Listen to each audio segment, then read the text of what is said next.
पण त्याचबरोबर निसर्गाच्या आपण अधिक जवळ जावं या हेतूनं या कॉन्फरन्सचं एक आगळं वेगळं महत्त्व आहे आणि त्यासाठी आपण सगळे सन्मानपूर्वक आमंत्रित आहात. आपलं हार्दिक स्वागत.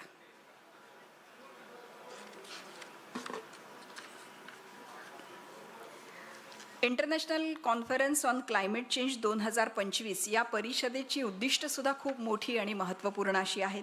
जागतिक सहकार्य वाढवणं, जागतिक स्तरावर जलवायू क्रिया यासाठी भागीदारी वाढवणं, शाश्वतता वाढवणं, ज्ञानप्रणाली एकत्र करणं, महिला नेतृत्वात सशक्त करणं, युवक नवकल्पकतेला प्रोत्साहन देणं, धोरण निर्मिती, जैवविविधतेचं संवर्धन आणि अशा प्रकारच्या विविध विषयांवर या परिषदेमध्ये प्रकाश टाकणार आहे, ज्यामध्ये भारतीय जीवनशैलीचा सुद्धा एक भाग असणार आहे आणि पर्यावरणाची जागृती या निमित्तानं होणार आहे.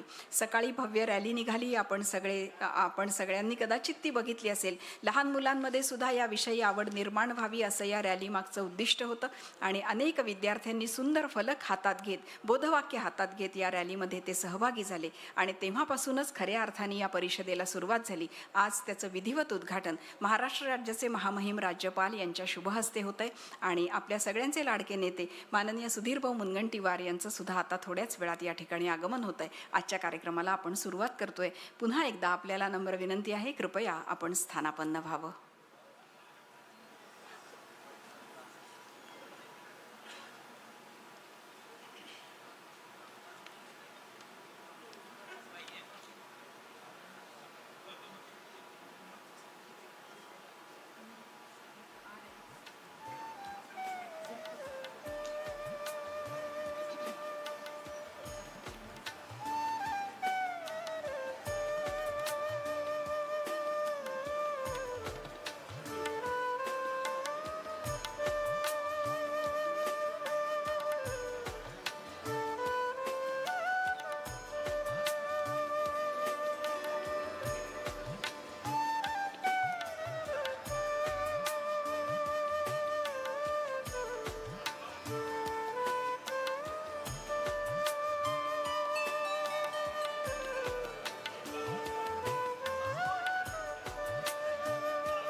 काही क्षणातच महामहिम राज्यपाल महोदयांचं या ठिकाणी आगमन होतंय.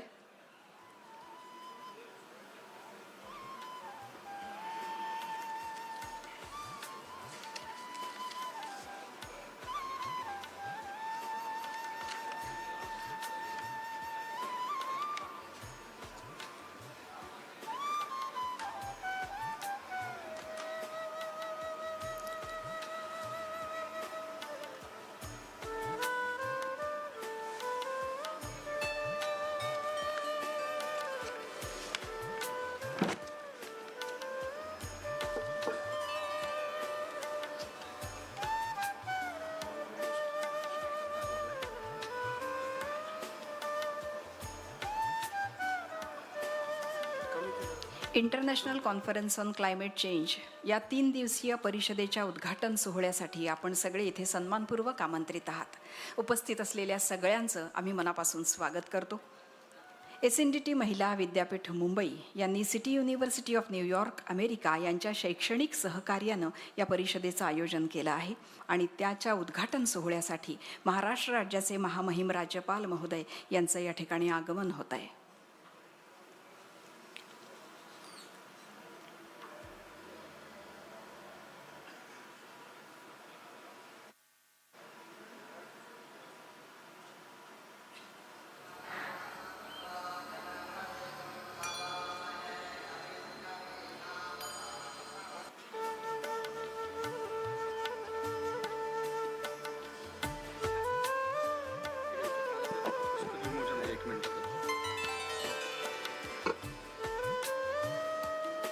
जोरदार टाळ्यांच्या गजरामध्ये आपण स्वागत करूया महाराष्ट्र राज्याचे महामहिम राज्यपाल माननीय श्री CP राधाकृष्णनजी यांचं आम्ही मनापासून स्वागत करतो. त्यांच्याबरोबर स्वागत करतो आपल्या सगळ्यांचे लाडके नेते आमदार श्री सुधीर भाऊ मुनगंटीवार. सन्मानपूर्वक आमंत्रित करते प्रोफेसर डॉक्टर उज्ज्वला चक्रदेव, श्रीयुत राजेंद्र सिंगजी, श्रीयुत सलील कादेरजी, प्रोफेसर नील फिलिप, श्रीयुत किशोर जोरगेवार, श्रीयुत देवराव भोंगळे आणि श्री विवेक जॉन्सन यांनी कृपया मंचावर आपलं स्थान ग्रहण करावं अशी विनंती आहे.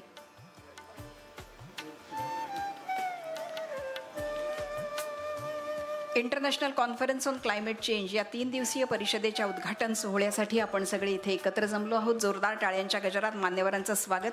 SNDT महिला विद्यापीठ मुंबई आणि city university of New York America यांच्या शैक्षणिक सहकार्यानं आणि महाराष्ट्र शासनाच्या मॅनग्रोव्ह फाउंडेशन, महाराष्ट्र प्रदूषण नियंत्रण मंडळ, जिल्हा प्रशासन, चंद्रपूर महानगरपालिका, Bombay natural history society, ecological society Pune आणि चंद्रपूर वन अकादमी यांच्या एकत्रित सहकार्यानं या 3 दिवसीय परिषदेचं उद्घाटन आता काही क्षणातच या ठिकाणी संपन्न होणार आहे. आपल्या सगळ्यांचं मनापासून स्वागत आणि प्रथेप्रमाणे आपण कार्यक्रमाला सुरुवात करणार आहोत. सुरुवातीला राष्ट्रगीत, त्यानंतर महाराष्ट्रगीत आणि त्यानंतर विद्यापीठ गीत ही 3ही गीतं एकत्रित होतील. आपण सगळ्यांनी कृपया आपल्या जागीच उभं राहावं अशी विनंती. राष्ट्रगीताला सुरुवात करावी.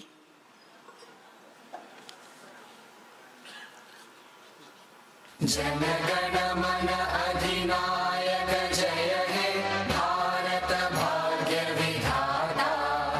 पंजाब सिंध गुजरात मराठा द्राविड उत्कल गंगा. विंध्य हिमाचल यमुना गंगा उच्चल जलधि तरंगा. तव शुभ नामे जागे शुभ आशीष मांगे. गाहे तव जय गाथा. जनगण मंगलदायक जय हे भारत भाग्य विधाता. जय हे जय हे जय जय जय जय हे.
अभिमानाची लेणी ओलादी मनगटे खेळती खेळ जीव घेणी दारिद्र्याच्या उन्हात शिजला विठ्ठलाच्या घामाने भिजला देश गौरवासाठी झिजला दिल्लीचेही दस्तराणी महाराष्ट्र माझा जय जय महाराष्ट्र माझा गरजा महाराष्ट्र माझा जय जय महाराष्ट्र माझा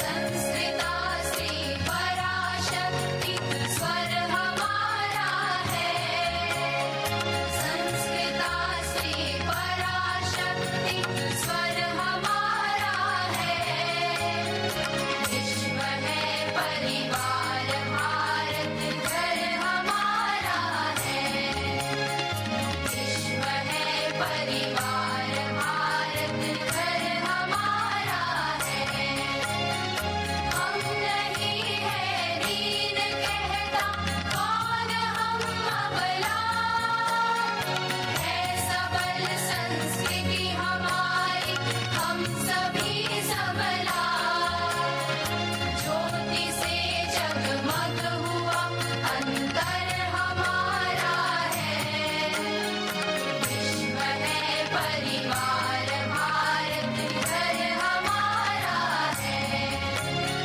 स्वप्न ठाकर सी हुआ साकार है इसमें महर्षि करवे तपस्या सार है इसमें हम दिशाएं और ये दिनकर हमारा है विश्व है परिवार भारत घर हमारा है संस्कृता श्री पराशक्ति स्वर हमारा है विश्व है परिवार भारत घर हमारा है विश्व है परिवार भारत घर हमारा है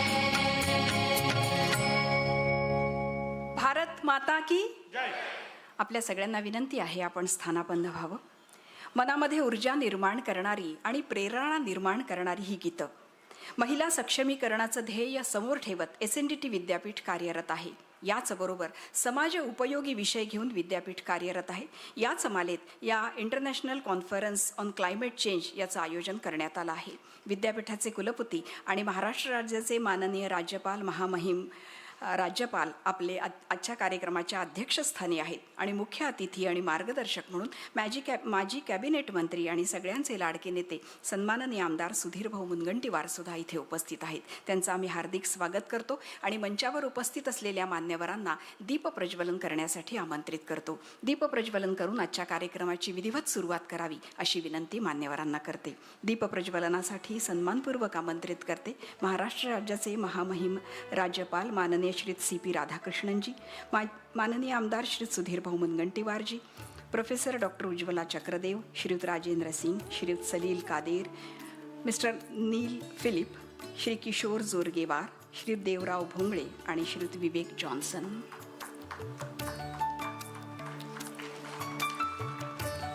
ऋषितुल्य भारतरत्न महर्षी धोंडो केशव कर्वे यांनी SNDTची स्थापना केली. त्यांच्याप्रती कृतज्ञता आणि पुष्पार्चन सुद्धा करावं अशी विनंती मी मान्यवरांना करते. पर्यावरणाचं संतुलन राखणं हे आपलं कर्तव्य आहे. आपल्या पूर्वासुरींनी पृथ्वी, जल, अग्नी, वायू आणि आकाश आपल्याला समजावून सांगितलं. पंचतत्वाचं हे वातावरण आणि पंचतत्वाचंच आपलं शरीर. या शरीराचं आणि वातावरणाचं एकमेकांशी असलेलं नातं किती महत्त्वाचं आहे हे आपण सगळे जाणतोच. पृथ्वी, जल, अग्नि, वायु, आकाश पांचवा कहलाए, पंच महाभूतों की संहति बिन सृष्टि ना रह पाए. तपता सूरज या सौदामिनी, या हो ज्योति दीपक में, अग्नितत्व है बीज सभी का, स्फुरणशीलता हो जिनमे. असं हे अग्नितत्व प्रज्वलित झालं आहे आणि अर्थातच या तत्वाच्या माध्यमातून ऊर्जा घेत ही 3 दिवसीय कॉन्फरन्स आपण सगळे सन्मानपूर्वक साकार करणार आहोत. आकाशापासून वायू, वायूपासून अग्नी, अग्नीपासून पाणी, पाण्यापासून पृथ्वी आणि या सगळ्या घटकातून तयार झालेला माणूस. या माणसाने आपली तल्लख बुद्धी वापरून स्वतःच्या फायद्यासाठी विकासाच्या नावाखाली नैसर्गिक संसाधनाचा वारेमाप वापर केला आणि अक्षरशः विनाशाकडे आपली पावलं उचलली. आता जागं झालं नाही तर येणाऱ्या पिढीच्या हातात आपण नेमकं काय देणार याची कल्पनाच करायला नको. म्हणून क्लायमेट चेंज हा विषय घेऊन या कॉन्फरन्सचं विशेष महत्त्व आहे. या कार्यक्रमाला आपण आता पुढे नेतोय.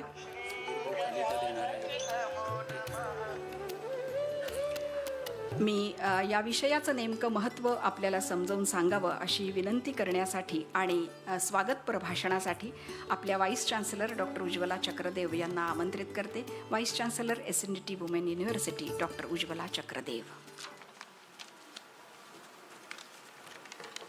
Very good afternoon to one and all. Honorable Governor Sir, Chancellor of all the universities, Shri Radhakrishnan ji, Shri Sudhir Mungantiwar ji, Shri Rajendra Singh ji, Shri Salil Kadir, who is US Consulate General and advisory to that. Then Professor Neil Phillips, who has come from CUNY University, New York. Shri Kishore Zorgewar, Shri Devrao Bhongare, Shri Vivek Johnson, and in the audience we have the plethora of dignitaries. Amongst them is Shri Shankar Abhyankarji, Shri Paramita Sen, students who have come all the way from CUNY, my faculty members, professors, dignitaries, and all the members who have come all over Maharashtra as well as India and from across the country. This 3 days conference on climate change at Chandrapur has been organized by SNDT Women's University in academic collaboration with City University of New York, as well as the support has been extended by Mangrove Foundation, as well as DPDC, Chandrapur, and Maharashtra Pollution Board and Forest Academy. I, on behalf of all of us, welcome you all to this August auspicious moment, August gathering which has come here. We have experienced a wonderful rally in the morning, sir, where 2,000 students were across on the road giving the message of climate change and protecting the environment. I'm happy to share with you all over here that with the support of the government and with the support of Honorable Mungantiwarji, who is the chief advisor to this entire conference, we have been able to invite experts from all across to deliberate, deliver and discuss on the issues which have been responsible for this climate change. How are we responsible for it, as well as for the entire solutions to this. And there will be 2 tracks where we are taking the technology of the West, as well as we are also talking about the inherent traditional knowledge of Bharat, where we have the solutions. So messages and the best of the 2 will be discussed in coming 2 days, right from after this session, and then we will be talking about it. The entire concept began with the thought of the motherhood, matrutva as we call it, and on the same concept, because the nature is our mother, we have been bothering her. How does she love us, and what is that vatsalya that she has offered us, and through this vatsalya, how can we counter the climate change? And with this, there are many more things to discuss, but once again, I would like to welcome all of you over here for this fruitful afternoon and 2 days, 3 days ahead. Thank you so much. खूप खूप धन्यवाद madam. यानंतर मंचावर उपस्थित असलेल्या मान्यवरांचा आपण सन्मान करणार आहोत, सत्कार करणार आहोत. मी विनंती करते डॉक्टर उज्ज्वला चक्रदेव यांना, त्यांनी आपल्या सगळ्यांच्या वतीनं आजच्या कार्यक्रमाचं अध्यक्षस्थान ज्यांनी स्वीकारलं आहे आणि ज्यांच्या शुभ हस्ते उद्घाटन होत आहे ते महाराष्ट्र राज्याचे राज्यपाल, महामहिम राज्यपाल माननीय श्री CP राधाकृष्णनजी यांचा सन्मान करावा, सत्कार करावा आणि या सत्कारामध्ये आपण टाळ्यांच्या गजरात सहभागी व्हावं.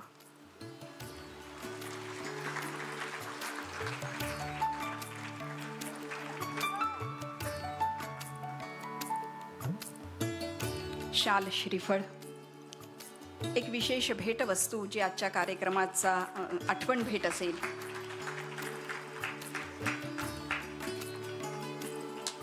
मदर अर्थ आल्याबद्दल आपलं हार्दिक स्वागत.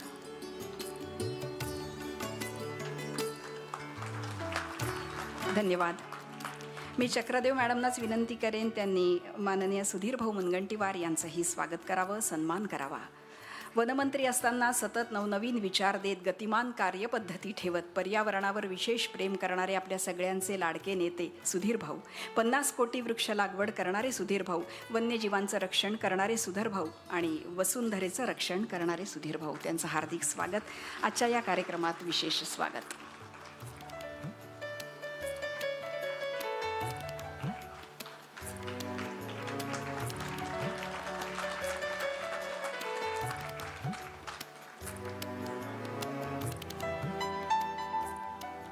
धन्यवाद.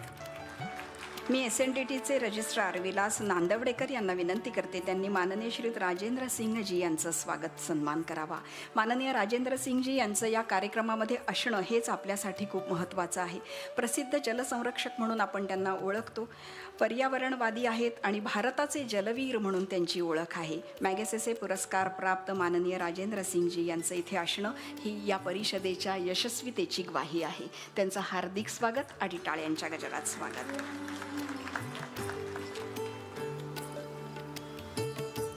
विलासजी यांनाच विनंती करते की त्यांनी माननीय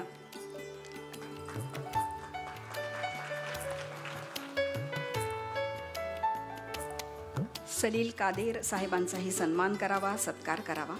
माननीय सलील कादेर, ॲडवायझर US काउन्सिलेट हैदराबाद. या सगळ्यांचे विचार आपल्याला ऐकायला मिळणार आहेत आणि या परिषदेचं महत्त्व वाढवणारी ही सगळी व्यक्ती आहेत.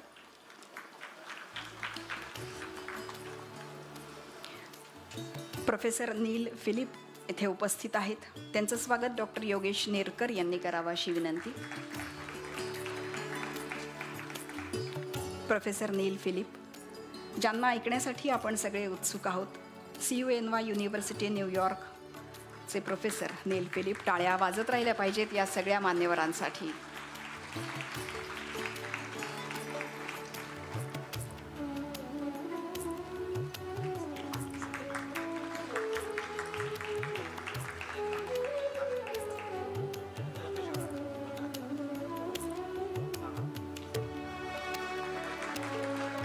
योगेश नेरकर यांनाच विनंती आहे त्यांनी माननीय आमदार देवराव भोंगळे यांचा सन्मान करावा. माननीय देवरावजी भोंगळे राजुरा क्षेत्राचे आमदार आहेत. त्यांचंही हार्दिक स्वागत.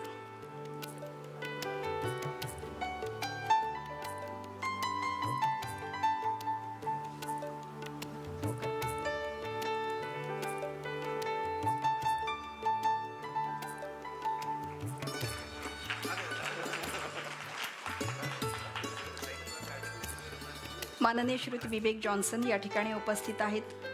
CEO ZP आणि ॲडिशनल चार्ज कलेक्टर चंद्रपूर. त्यांचंही स्वागत करावं अशी विनंती डॉक्टर योगेश नेरकर यांना करते. श्रीयुत विवेक जॉन्सनजी यांचंही स्वागत.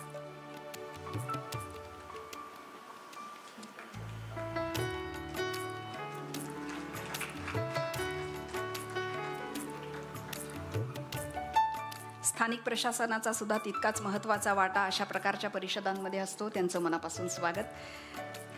आणि आज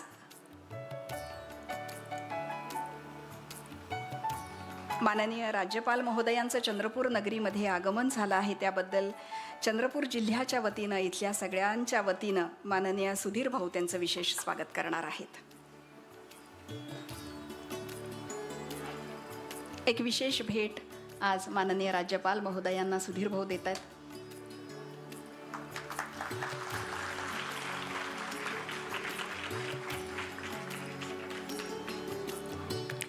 धन्यवाद. यानंतर कार्यक्रमाला पुढे नेत मी इथे सन्मानपूर्वक माननीय श्रीयुत राजेंद्र सिंगजी यांना आमंत्रित करते, ज्यांना जलपुरुष म्हणून आपण ओळखतो, वॉटरमॅन ऑफ इंडिया म्हणून आपण ओळखतो. त्यांचे विचार ऐकण्यासाठी खरोखरच आपण सगळे उत्सुक आणि आतुर आहोत. त्यांना विनंती आहे त्यांनी कृपया आपलं भाषण करावं.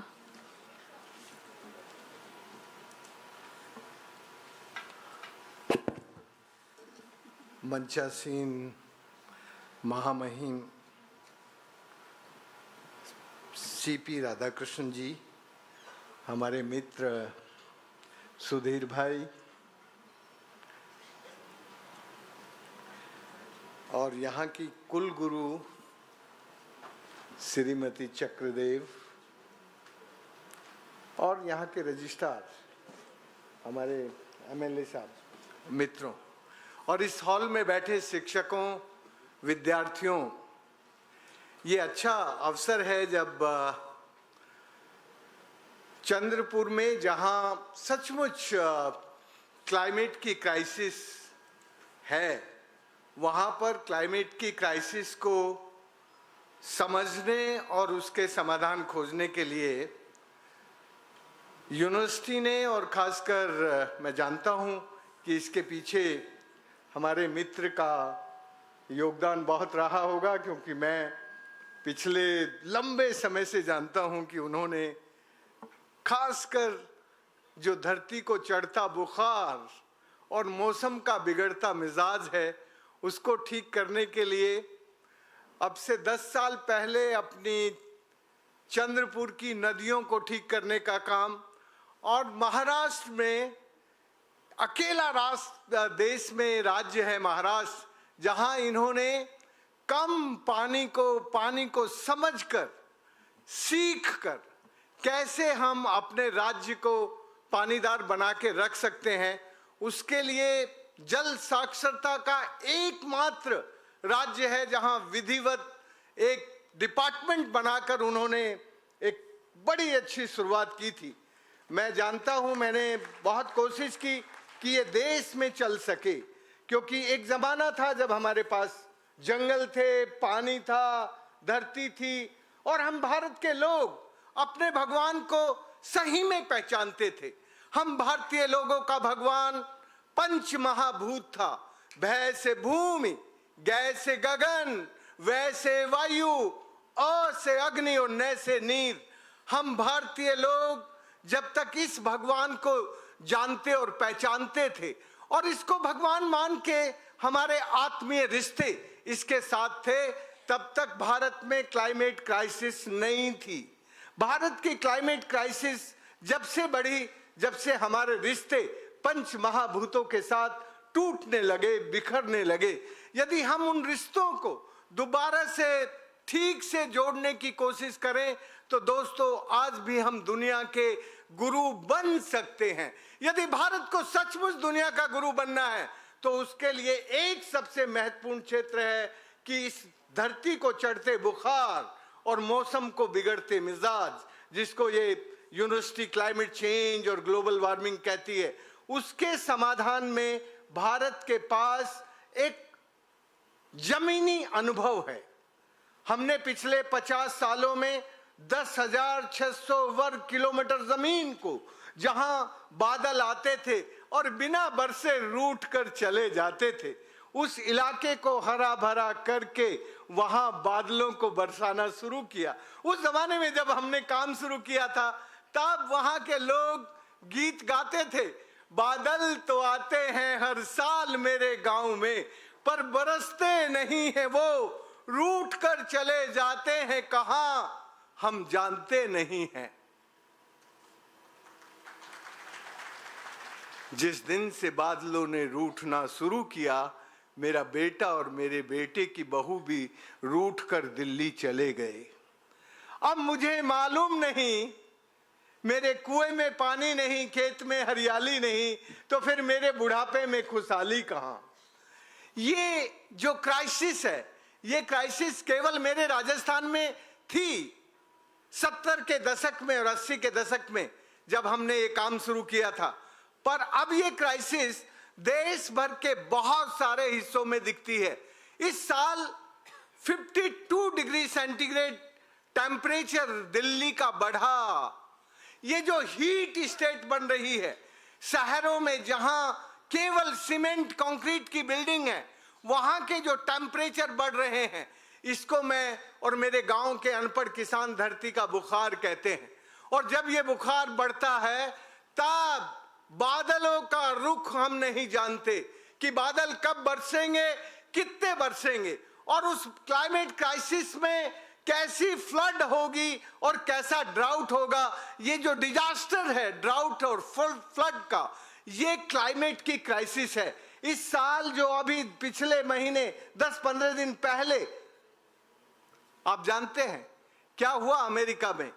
लॉस एंजलिस में आग लगी है। अभी फॉर्चुनेटली मेरा देश अभी केवल बाढ़ और सुखाड़ जैसे क्लाइमेट के क्राइसिस को भोग रहा है, लेकिन आने वाले समय में यदि हम अभी से जागरूक नहीं हुए तो ये जो तीसरी क्राइसिस है, ये आग का लगना और आग का उस तेजी से फैलना कि जिनके पास आग को बुझाने का सबसे बड़ा बजट है अमेरिका, वो अपनी आग बुझा नहीं पाया। हमारे पास तो आग बुझाने का बजट भी नहीं है, हमारे पास तो वो उसके लिए हमने कोई अलग से व्यवस्था भी नहीं की है।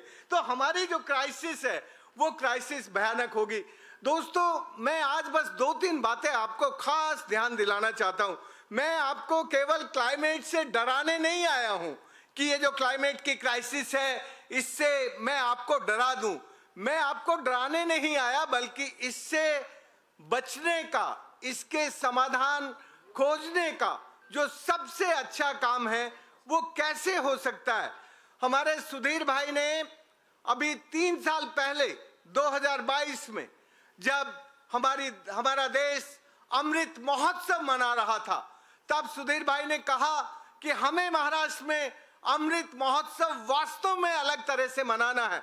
और इन्होंने चला जानू या नदी का कार्यक्रम, तब तो उनके पास संस्कृति मंत्रालय भी था और फॉरेस्ट भी था, पूरे राज्य में इतनी गति से चलाया कि एक भी पैसा राज्य का खर्च किए बिना 108 नदियों पर लोगों ने नदियों की रिपोर्ट तैयार करके और नदियों को कैसे रिजुनेट कर सकते हैं उसका अद्भुत काम किया। वो काम हुआ केवल और केवल सुधीर भाई की अगुवाई के कारण। और सुधीर भाई इस बात को जानते हैं कि ये जो क्लाइमेट क्राइसिस है, इस क्लाइमेट क्राइसिस का रिश्ता और हमारी हेल्थ का रिश्ता इस नदियों के साथ सबसे गहरा है। यदि भारत की नदियां दूषित प्रदूषित होकर सूखेंगी और मरेंगी तो दोस्तों भारत को अपनी संस्कृति और सभ्यता बचाना बड़ा सवाल होगा। जिस देश की नदियों को हम शुद्ध सदा नीरा बनाकर नहीं बचा सकते, वहाँ की सभ्यताओं पर और वहाँ की संस्कृतियों पर खतरे आए हैं। इसलिए मैं सचमुच आपको बधाई देना चाहता हूँ कि आपने ये जो 3-4 कार्यक्रम शुरू किए उसको आपके प्रदेश की जनता आपको याद रखेगी, क्योंकि ये अलग तरह के कार्यक्रम हैं। नहीं तो सब मंत्रियों को एक ही चीज रहती है कि डेवलपमेंट कितना करना है, इकोनॉमिक डेवलपमेंट कितना करना है, इकोनॉमिक इंफ्रास्ट्रक्चर कितना बढ़ाना है, बस उसका शौक होता है सारे मंत्रियों को। और सब अपने कॉन्स्टिट्यूएंसी में विकास के तेज गति से दौड़ाना चाहते हैं अपनी गाड़ियों को, पर इस विकास ने ही तो विनाश किया है। ये जो विकास है इसने हमारी बुद्धि का विस्थापन किया है, और इस विस्थापन से हमारी जो विकास की गति बहुत तेज हुई है उसमें हमारी क्लाइमेट के खिलाफ हमारे जंगलों का घटना, हमारी मिट्टी का कटना, हमारे पानी का बह के ऐसे ही चले जाना, ये जो क्राइसिस है इस क्राइसिस में हरियाली मिटी है। दोस्तों, यदि अभी भी हम चाहते हैं तो ये जो हमारे पंच महाभूत हैं इनके साथ प्यार का रिश्ते की शुरुआत करें। भारतीय विद्या में जब भारत के लोग अपनी मूल संस्कृति को और सभ्यता को समझते थे और प्यार करते थे, तब उनके लिए देवता होता था सूरज, उनके लिए देवता होता थी हवा, उनके लिए देव माँ होती थी धरती। उसी को वो सबसे सम्मान से उसमें बिगाड़ नहीं होने देते थे। आजकल भारत में, माफ करना जरा, मैं महामहिम जी से भी माफी मांगते हुए ये कहना चाहता हूं, आज भारत में जहां सबसे ज्यादा शिक्षित लोग रहते हैं, वो बंबई हो या वो दिल्ली हो, वहां की नदियां नाला बन गई हैं। और बंबई के लोग तो ये भूल गए हैं कि बंबई में 5 नदियां बहती थी। उन नदियों को पुनर्जीवित करने का काम सुधीर भाई ने अभी केवल बिना बजट बनाए, बिना डिपार्टमेंट बनाए, केवल पब्लिक कैसे उनके साथ जुड़ सकती है। और मैं तो हमेशा बोलता रहा हूं, अटल बिहारी वाजपेयी जी ने जब ये बात कही थी कि हम लिंकिंग ऑफ रिवर करेंगे, तब मैंने उनसे निवेदन किया था कि आप जैसे बड़े महान व्यक्ति यदि लिंकिंग ऑफ रिवर की जगह linking of Indian people brain and heart with river कर दें, यदि लोगों का मन नदियों के साथ जोड़ दें, तो भारत बाढ़ और सुखाड़ मुक्त हो सकता है। ये जो नदी जोड़ का पैसा है, ये तो करप्शन में ही चला जाएगा, नहीं तो, क्योंकि हमें पता ही नहीं चलेगा। इतने बड़े बड़े प्रोजेक्ट वो होते हैं, इतना भयानक खेल होता है। इसलिए हमें क्लाइमेट क्राइसिस को यदि समाधान करना है, तो फिर जैसे हमने राजस्थान में पिछले 50 सालों में छोटी छोटी 23 नदियों को रिजुनेट किया, उसी तरह से भारत को पानीदार बनाने के लिए और भारत को सुखाड़ और बाढ़ मुक्त बनाने के लिए, और ये जो क्लाइमेट चेंज की क्राइसिस है, इसके समाधान के लिए हमें community driven decentralised forest, natural resource management, water management करना पड़ेगा। यदि हम उसको करेंगे तो फिर हम सबका दिल दिमाग हमारी प्रकृति के साथ और नदी के साथ जुड़ेगा। हम भारत के लोग एक बहुत गहरी बात, जब तक हम अपने भगवान को पहचानते थे, नीर, नारी और नदी का सम्मान करते थे। तीनों को नारायण मानते थे, नीर को भी, नदी को भी, नारायण को भी, क्योंकि नीर हमारा जीवन था। आपहा ब्रह्मास्मि, हम ब्रह्म मानते थे पानी में और जीवन में, और नदियों को भी हम अपनी सभ्यता का आधार मानते थे। इसलिए हमें भारतीय ज्ञानतंत्र से क्लाइमेट चेंज में जो आधुनिक एजुकेशन सिस्टम है, उसके पास सॉल्यूशन नहीं है। क्लाइमेट चेंज की क्राइसिस का समाधान यदि हमें सही में ढूंढना है, तो हम भारतीय ज्ञानतंत्र में ढूंढ सकते हैं। मुझे थोड़ा समय कम है, इसलिए मैं बात को खत्म करते हुए इतना ही कहना चाहता हूं कि अभी भी भारत दुनिया का गुरु यदि बनना चाहता है, तो इंडिजिनस नॉलेज सिस्टम में और इंडियन विजडम में मूव करना होगा। और वो है पंच महाभूतों को समझकर, उनका सम्मान करके, जल संरक्षण का काम करके, मिट्टी के संरक्षण का काम करके, जंगल के संरक्षण का काम करके, हम कम्युनिटी को, जितना सरकार की जिम्मेदारी है उससे ज्यादा हमारे समाज की जिम्मेदारी है। जब राज और समाज और संत मिलके किसी काम को करते हैं, तब climate change adaptation and mitigation possible है। इसलिए राज, समाज और संत, ये तीनों अपनी अपनी जिम्मेदारी मान के करेंगे। और मैं जब संत कहता हूं बहन जी, तो संत मैं उन लोगों को कहता हूं जो प्रकृति को प्यार करते हैं। तो आप लोग भी इस फिलिप, तुम इसमें आज जो आए हो, उसमें खासकर क्लाइमेट चेंज एडेप्टेशन और मिटिगेशन की जो प्रोसेस है, उसको इंडियंस बहुत पहले से जानते और समझते थे। इसलिए उस विजडम से हम कैसे इस क्राइसिस को समाधान कर सकते हैं, बस मुझे इतना ही कहना है। धन्यवाद। और मैं एक छोटा सा नारा महामहिम की इजाजत से लगाना चाहता हूं, वो है नीर, नारी, नदी। आपको 4 बार बोलना है, नारायण नारायण नारायण। महामहिम जी, मैं लगवा सकता हूं ये नारा? आपकी इजाजत हो तो। Yes yes. तो मैं कहूंगा नीर, नारी, नदी। आपको 4 बार बोलना है, नारायण नारायण नारायण। ये भारतीय ज्ञानतंत्र है इस क्लाइमेट क्राइसिस के समाधान का। नीर, नारी, नदी। सबको धन्यवाद। मैंने 1-2 मिनट ज्यादा लिया, माफी चाहूंगा। बहुत बहुत धन्यवाद सर, आपके विचारों के लिए, आपके प्रेरणादायी शब्दों के लिए। यानंतर मी इथे आमंत्रित करते आपल्या सगळ्यांचे लाडके आमदार माननीय श्री सुधीर भाऊ मुनगंटीवार यांना. त्यांना विनंती आहे त्यांनीही आपल्याला मार्गदर्शन करावं.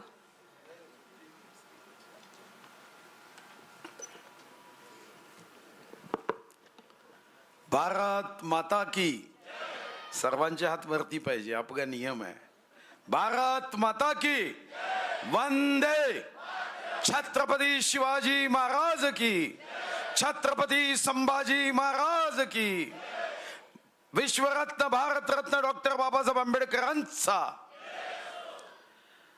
इथं उपस्थित महामहिम आदरणीय राज्यपाल महोदय CP राधाकृष्णनजी, ज्यांच्या मार्गदर्शनात या कार्यक्रमाचं आयोजन करण्यात आलं, अशा SNDTच्या कुलगुरू व आपल्या सर्वांच्या माहिती करता चंद्रपूरच्या सुनबाई उज्ज्वलाताई चक्रदेव, आमदार देवरावजी मुंगळे, जगपुरुष डॉक्टर राजेंद्र सिंहजी, श्री विकास नानीवडेकरजी, US कॉन्सुलेट जनरल श्री सलीलजी कादेर, सिटी युनिव्हर्सिटी न्यूयॉर्कचे प्रोफेसर नील फिलिपजी, श्री विवेक जॉन्सनजी, प्राचार्य राजेश इंगोलेजी, मनपा आयुक्त विपिनजी पालीवाल, गोंडवाना विद्यापीठाचे कुलगुरू डॉक्टर प्रशांत बोकारेजी, देशातून उपस्थित विविध विद्यापीठाचे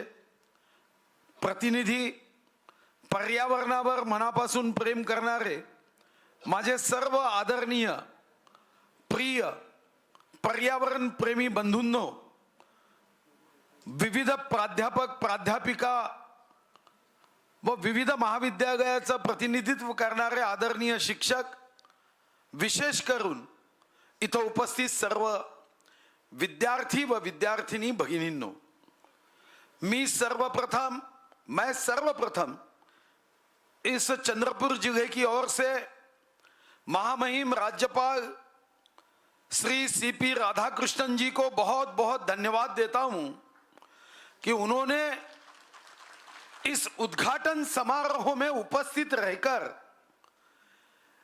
इस पर्यावरण के युद्ध में, जंग में अपना मार्गदर्शन देने के लिए हमारे निमंत्रण का स्वीकार किया. महाभारत के जंग में वो भगवान कृष्ण थे जिन्होंने सत्य असत्य की जंग में मार्गदर्शन किया, और ये पर्यावरण के युद्ध में मेरा विश्वास है कि CP राधाकृष्णन जी इस राज्य के प्रथम नागरिक के रूप में इस क्लाइमेट चेंज और ग्लोबल वार्मिंग के युद्ध में SNDT यूनिवर्सिटी और इस जिले में जो बीजारोपण होने जा रहा है उसमें पूरी ताकत से हमारे साथ खड़े रहेंगे, ये विश्वास भी मैं व्यक्त करता हूं. समय का अभाव है, मगर SNDT यूनिवर्सिटी की वाइस चांसलर हमारी उज्ज्वला चक्रदेव जी, हमने वन विभाग का, जब मैं मंत्री था, हमने तय किया कि international conference on climate change हमें करना है, और उस समय अक्टूबर के महीने में यह तय करते हुए इसका स्थान चंद्रपुर इसलिए निश्चित किया गया कि C फॉर चंद्रपुर, यह C फॉर क्लाइमेट चेंज के जंग के लिए सबसे उपयुक्त स्थान है. आणि चंद्रपूरचा प्रश्न सोडवताना सोडवणाराच हाच त्याला लावायचा होता, आणि म्हणून आपण या कॉन्फरन्सला इथं आयोजित 3 दिवसाचा हा कार्यक्रम आपण इथं आयोजित केला. या कार्यक्रमामध्ये फक्त भाषण ऐकावे किंवा 3 दिवस चर्चा व्हावी, संवाद व्हावी, चिंता व्यक्त करावी एवढ्या पुरता ही कॉन्फरन्स मर्यादित राहू नये हा माझा आग्रह माननीय उज्ज्वला चक्रदेव मॅडम व त्यांच्या टीम सोबत होता की आपण 3 दिवस चर्चा करू, पण जसं एखादं बीज पॉकेटमध्ये कृषी केंद्रामध्ये पडून असेल तर त्याचा उपयोग नाही. ज्ञान पुस्तकामध्ये तसंच बंदिस्त असेल तर त्याचा काहीही उपयोग नाही. हे खरं आहे की ग्लोबल वॉर्मिंग, क्लायमेट चेंज मध्ये कॉन्फरन्स खूप होत आहेत, पण त्यावर होणाऱ्या अंमलबजावणीची गती वाढणं ही काळाची गरज आहे. मला आठवतं की जेव्हा आता माझं मंत्रिपद गेलं तेव्हा दिल्लीतून एक हितचिंतक मला भेटायला आला. आता लोकांना सांत्वना द्यावीशी वाटते, खरं तर मला सांत्वना घ्यावीशी कधीच वाटत नाही, कारण पदं येतात आणि जातात, पण सांत्वना देताना त्यांनी मला एक छोटा बॉक्स आणून दिला, आणि तो बॉक्स आला त्या बॉक्समध्ये काहीतरी गोल असं यंत्र होतं. मी पहिल्यांदा तर बघितलं नाही, पण नंतर जेव्हा ते यंत्र बघितलं तिथे लिहिलं होतं एअर प्युरिफायर, छोटंसं होतं. मी त्याला विचारलं हे काय आहे? तो म्हणाला दिल्लीमध्ये लोक हा पट्टा घालून फिरतात कारण इतकी अशुद्ध हवा आहे. म्हणजे हाच मानवाच्या उत्क्रांतीचा हा विषय आहे. हे विज्ञान युग आहे, हे 21वं शतक आहे की देवानी इतका सुंदर आर्किटेक्ट, ज्या देवानी इतके सुंदर निसर्ग दिलं, पर्यावरण दिलं, आणि आम्ही काय केलं? 84 लक्ष श्रेष्ठ योनीमध्ये जन्म घेऊन 83,99,999 योनीतला प्रत्येक पशु प्राणी निसर्गाच्या चक्रानुसार वागतो. आणि आमचा महापराक्रम हा आहे की सर्वश्रेष्ठ योनीत जन्म घेऊन अरे देवाच्या कामाला बिघडवण्याचं पाप आम्ही करतो. देव आम्हाला माफ करणार नाही ही भीती हे निश्चितपणे आहे. आणि यासाठी आपण एक ऍप तयार करतोय विद्यापीठाच्या वतीने, आणि आमचा भविष्यातला प्रयत्न है कि इस ऐप में हजारों लोग इसमें ज्वाइंट हो जाए. ये वर्ष हमारे संविधान का अमृत महोत्सवी वर्ष है. हमने संविधान में अपने अधिकार ढूंढे हैं, मगर हमारी जिम्मेदारी भी तो संविधान में बताई है. संविधान हमें यह बताता है कि हमारी जो जिम्मेदारी है वो दायित्व और कर्तव्य 51(6) में हमारे कर्तव्यों को भी तो लिखा हुआ है, मगर अपने अधिकारों को हमने ढूंढा. हमारी जिम्मेदारी तो हम अमृत महोत्सवी वर्ष में हम ये तय करें कि हम अपने इस ग्लोबल वार्मिंग क्लाइमेट चेंज के इस कॉन्फ्रेंस में 3 दिन हम जब चर्चा करेंगे तब हमें निश्चित रूप से लोक शिक्षण, रिसर्च, एक्शन और इम्प्लीमेंटेशन इस पे ध्यान देना होगा. और राजेंद्र सिंह जी, ये बात सही है कि आपके पास भी समय कम था. मैं भी 2 मिनट में समाप्त करूंगा क्योंकि महामहिम राज्यपाल महोदय को और एक महत्वपूर्ण कार्यक्रम में जाना है. मगर यहाँ जितने लोग उपस्थित हैं, मैं इतना ही उनसे चाहूंगा कि सुनकर बाहर नहीं जाना है. हम सबको मिलकर कुछ ना कुछ करना है.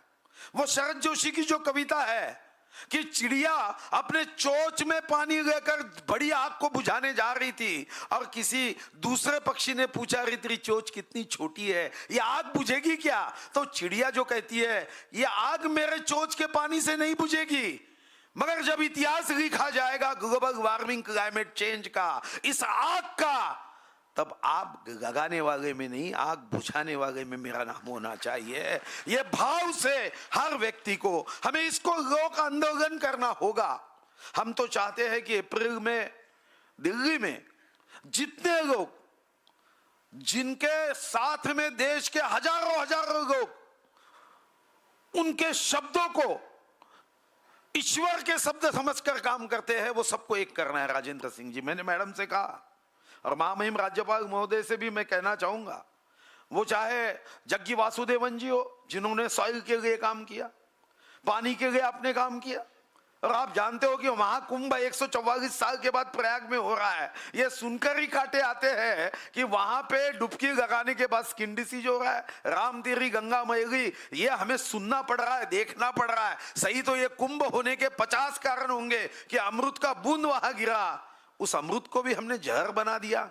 तो ये हमें सोचने की बात है, बदलने की बात है. आखिरी में मैं तो वन मंत्री था, मैंने 50 करोड़ वृक्ष लगाए, लोग टीका करे, निंदा करे, मैं चलते रहा. और आज जब फॉरेस्ट सर्वे ऑफ इंडिया का रिपोर्ट आता है, कहता है forest survey of India, government of India कहती है 2550 स्क्वायर किलोमीटर से देश में अगर किसी राज्य का ग्रीन कवर बढ़ा है तो वो महाराष्ट्र का बड़ा है, छत्रपति शिवाजी महाराज के. जब इस देश के 28 राज्य और 8 केंद्र शासित प्रदेशों में 9 राज्य और 4 केंद्र शासित प्रदेशों के साथ समुद्र जुड़ा है, सबसे ज्यादा मैंग्रोव अगर कहीं बढ़ा है तो महाराष्ट्र में 104 स्क्वायर किलोमीटर से मैंग्रोव बढ़ा है. तो मैंने निश्चय किया है कि जीवन में हमें इस विषय को लेकर आगे जाना है. और आज इसकी शुरुआत ये हमारे SNDT यूनिवर्सिटी, जिसका केंद्र चंद्रपुर के बगारशा के बीच में 50 एकड़ में बन रहा है. मैं उज्ज्वला चक्रदेव मैडम को धन्यवाद दूंगा. सही तो एक तरफ राधा कृष्णन जी है और दूसरी तरफ चक्र लेकर चक्रदेव मैडम भी है. तो ये विषय को हम आगे बढ़ाकर ये ग्लोबल वार्मिंग क्लाइमेट चेंज को फिर एक शायर ने सही कहा है कि मृत्यु का जब खुदा तांडव मनुष्य के सामने आएगा, क्यों नहीं बचाए हमने वृक्ष, यह सोच मानव पछताएगा। और मेरा विश्वास है कि हमने अगर अपने आप को आज नहीं बदला तो भगवान मानव पीढ़ी को जरूर बदल देगा। बकासुर की कहानियां तो हमने सुनी है, मगर बकासुर ये बाहर नहीं है, मानव के हृदय में जो बसा है उसे समाप्त करने का काम इस ग्लोबल वार्मिंग, क्लाइमेट चेंज के इस इंटरनेशनल कॉन्फ्रेंस में होना चाहिए। मेरी ओर से SNDT यूनिवर्सिटी के सभी यहाँ के पदाधिकारियों को, यहाँ पे हमारे जिलाधिकारी जो अभी यहाँ है विवेक जानसन जी, उनको भी धन्यवाद देता हूँ। हमारे वन विभाग के अधिकारी, उनको भी धन्यवाद देता हूँ। मैंग्रोव फाउंडेशन को भी धन्यवाद देता हूँ और विशेष रूप से आयुक्त पालीवाल जी को भी धन्यवाद देता हूँ। बहुत सुंदर आज बच्चों के साथ उन्होंने रैली निकाली। अब ये चंद्रपुर जो है वो क्लाइमेट चेंज और ग्लोबल वार्मिंग की चर्चा तक सीमित नहीं रहेगा, ये चंद्रपुर आगे बढ़ेगा, ये मेरा विश्वास है। और ये विश्वास के साथ फिर से मैं महामहिम श्री राधाकृष्णन जी को धन्यवाद देता हूं कि उन्होंने यहां उपस्थित रहकर इस विषय की गंभीरता चांदा से बांदा तक 3,07,713 स्क्वायर किलोमीटर के 12.5 करोड़ जनता के हृदय तक पहुंचाने का काम किया। और हमारे आगे की यही रणनीति होगी, झोपड़ी हो या इंसान की खोपड़ी हो, ये विचार वहां तक पहुंचाना है। बहुत बहुत धन्यवाद। एक हमारी नगर सेविका है, उन्होंने बहुत पेड़ लगाए, वो अपना महामहिम राज्यपाल महोदय को एक किताब देना चाहते हैं, तो छबुताई बैरागड़े ये किताब देंगे, ऐसा उनसे मैं अपील करता हूं।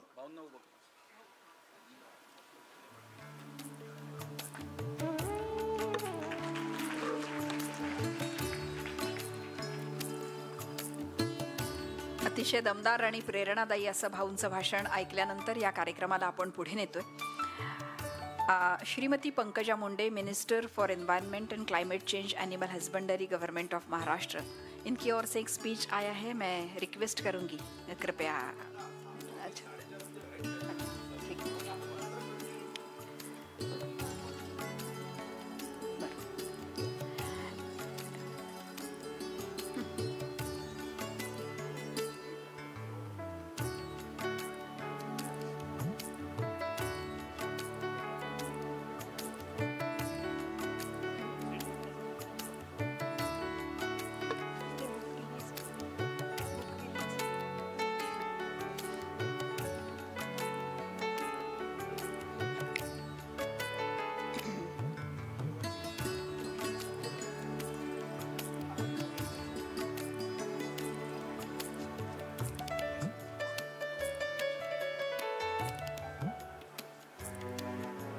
यानंतर या परिषदेच्या उद्घाटन सोहळ्याच्या निमित्तानं एका विशेष पुस्तिकेचं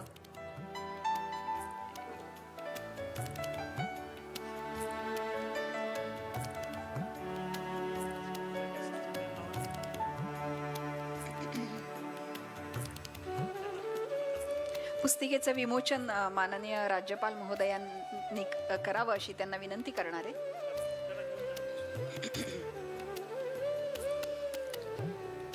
international conference book proceedings on climate change या पुस्तिकेचं विमोचन माननीय राज्यपाल महोदय यांच्या शुभ हस्ते होईल आणि त्यानंतर आपण त्यांचे विचार ऐकणार आहोत। होणार नाही, प्रोग्राम आपला कंटिन्यू राहील तसाच।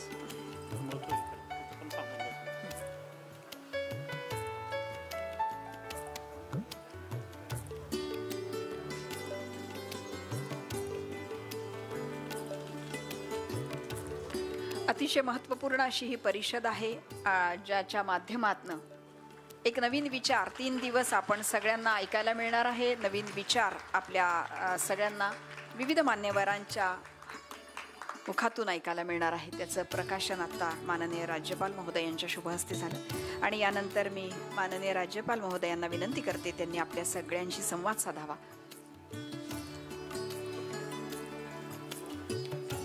I would like to invite Mahamahim Rajyapal Mahoday to share their expertise with us. Thank you.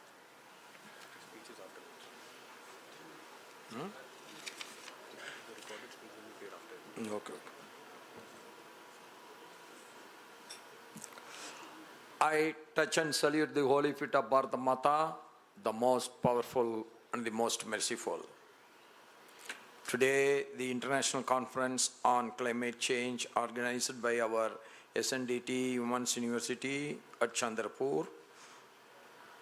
The dignitaries who are sharing the dais with me, who is going to address this conference through video conference, Srimati Pankaj Mundeji, Minister for Environment and Climate Change, Maharashtra. Sriman Sudhir Munkantiwarji, Honorable Member of the State of Maharashtra Assembly. Professor Dr. Ujwala Chakradev, Vice Chancellor SNDT Women's University.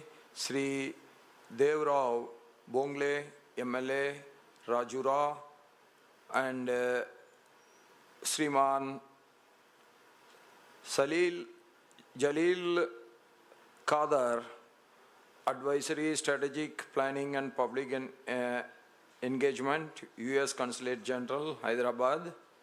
Distinguished Professor Dr. Neil Phillips and Dr. Paromitra Sen, both from the City University of New York. Sri Rajendra Singh Ji, Social Activities, Jalprus, Waterman of India, the Vivek Johnson, IAS, who is the CEO, Jilla Parishad and additional charge of collector in charge for Chandrapur, Dr. Vilas, our registrar, SNDT University.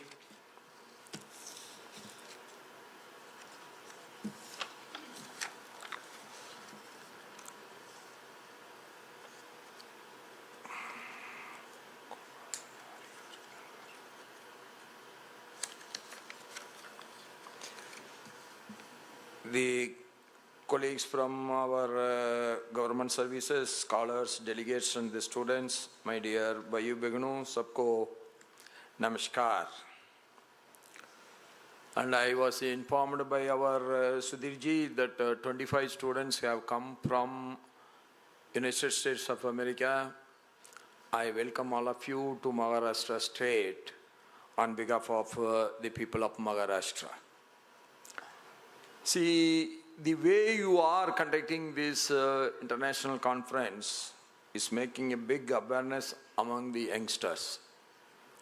First thing, if you want to do any good thing, then we have to create an awareness in the minds of the young people. The mind must get ready to do something. When the mind is get ready to do something, then automatically it will be successful in the course of the time. Nobody can change the whole world overnight. Every good effort, we have to start it in a very small way, but that will end in big, great success. That is what is needed is the tireless effort. If we cannot protect the environment, we cannot protect the future generation. That we have to understand. Saving the water is a must. Saving the tree is a must. And saving the environment is mostly depending on these two. The climate change we are talking about in a big way nowadays because unseasonal heavy rains and very hot summers indicates that slowly we are losing the environment for a comfortable living. And the carbon addition in the name of, economical activity has to be increased and it has to be stimulated. Because the population is ever increasing, the needs of the society goes up. So we have been forced to exploit the natural resources more and more. The world over, this is coming up.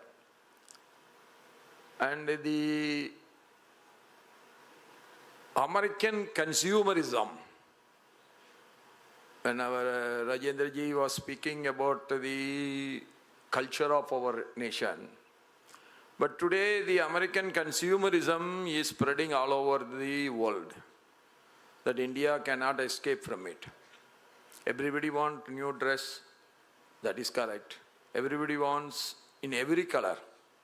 Everybody wants every day to be washed. I have seen in one small postcard was pasted in the bathroom of one of the leading German hotel. They write it like this: if you want to protect the environment, if you are staying here for more than a day, please help us by hanging your towel, used towel, in the hanger. If you want to wash your towel, you put it on the floor. After that they write, so that you can save that much detergent getting and that much detergent water, polluted water being gone with the environment. That is a small thing, but that it has, I read it nearly about 35 years or 40 years back. Still it is in my mind. So small things makes an awareness that will go into your mind deep. That deepness will make you to protect the environment. The consumerism is always exploiting every resources. Unless you get satisfied with you, there is no end for it. Every fashion, people are running behind fashion. People are running behind that. People are running behind this. And population is ever increasing. So more people, more demand, that is understandable. Same people, more demand, that means we are exploiting the natural resources for our own personal benefits, more than the requirement. That has to be taken care by the youngsters. Yes, you have to be modern, no doubt about it. But at the same time, how to control it? That also should be there in your mind. From erratic weather patterns and rising sea levels to the loss of biodiversity and the threats to the human health, the impacts of climatic change are far-reaching. They demand immediate and unified action. Without any unified action, it's not possible. That is the reason why the students from United States of America has come here to Chandrapur. We all must work together. That is the biggest concept. We all must make an awareness among the youngsters. But I will tell you one thing, never be fanatic about anything, including environmental protection. We have to understand the ground reality, what is required and what is not required. I will tell you one small example. Between Pondicherry to Chennai, East Coast highway was being planned. Some 3 trees were there on the road. So one of the citizens of Pondicherry went to the Supreme Court and took a stay that these 3 trees should never get cut. So that leads to a big bend. Within the 2 years after that road was being put, within 3 years, 387 people died due to accident. Without knowing what is the impact, Supreme Court also given one stay for it. So when the road is so straight, all of a sudden it has to take a big turn. Nobody will be expecting it. So it always met with an accident. Now the same court is saying, why you have not straightened it? That judge has gone, new judge has come. They are telling why you have not straightened it. So many accidents, so many people lost their life. What you are doing? So we have to be practical. Those 3 trees can be cut and we can put another 9 trees elsewhere so that it will get compensated. We have to see that everything has to be compensated. And we should be very much awareness has to be created that none of our rivers should become a drainage. All treated water alone should go into the river. That is the only way that we can protect our environment. And you all know today, because of the global warming, the North Pole and South Pole, all ice is getting melted. The sea height is always rising. People are saying another 20 years, most of the seashore cities may get merged with the sea. That is, we don't know whether it is going to happen or not. But that is the opinion of so many experts people. We have to see that we have to protect our environment. Education and advocacy, as emphasized in the National Education Policy 2020, are vital in empowering individuals and communities to act decisively. And our new National Education Policy, I hope, that will make a big awareness about the environment. Environment studies also have to be encouraged. Environmental protection should be a subject and it should be taught in all the universities. And we should become a specialist in that subject. That is really will help us. When you are having the experts, then you will know the way, you will get innovative ideas. New innovations is very much possible. And all these things will help us to protect the entire environment. And on one hand, there will be reduced crop yields for staples like rice, wheat, and maize by erratic rainfall and water scarcity. On the other hand, there will be heavy crop losses in the case of excessive rainfall. In both cases, the result will be shortage of food grains. Whether it is a drought or floods, then again scarcity of food grain will come. And all the wars has to be stopped. Wars also the biggest factor, which is the most important factor nowadays for increasing the global warming. The people, the Ukraine-Russian war make the European starving because of the biggest single food grain exporter is Ukraine to Europe, and the cost of living in Europe has gone uncontrollable. So peace is a must. Though we have to think we all must work together for the world peace. Who is the mighty is not the question. If you want to live together, everybody is equal. Nobody is superior, nobody is inferior. This concept has to go deep into the minds of the youngsters that we all should live together for the betterment of the entire globe.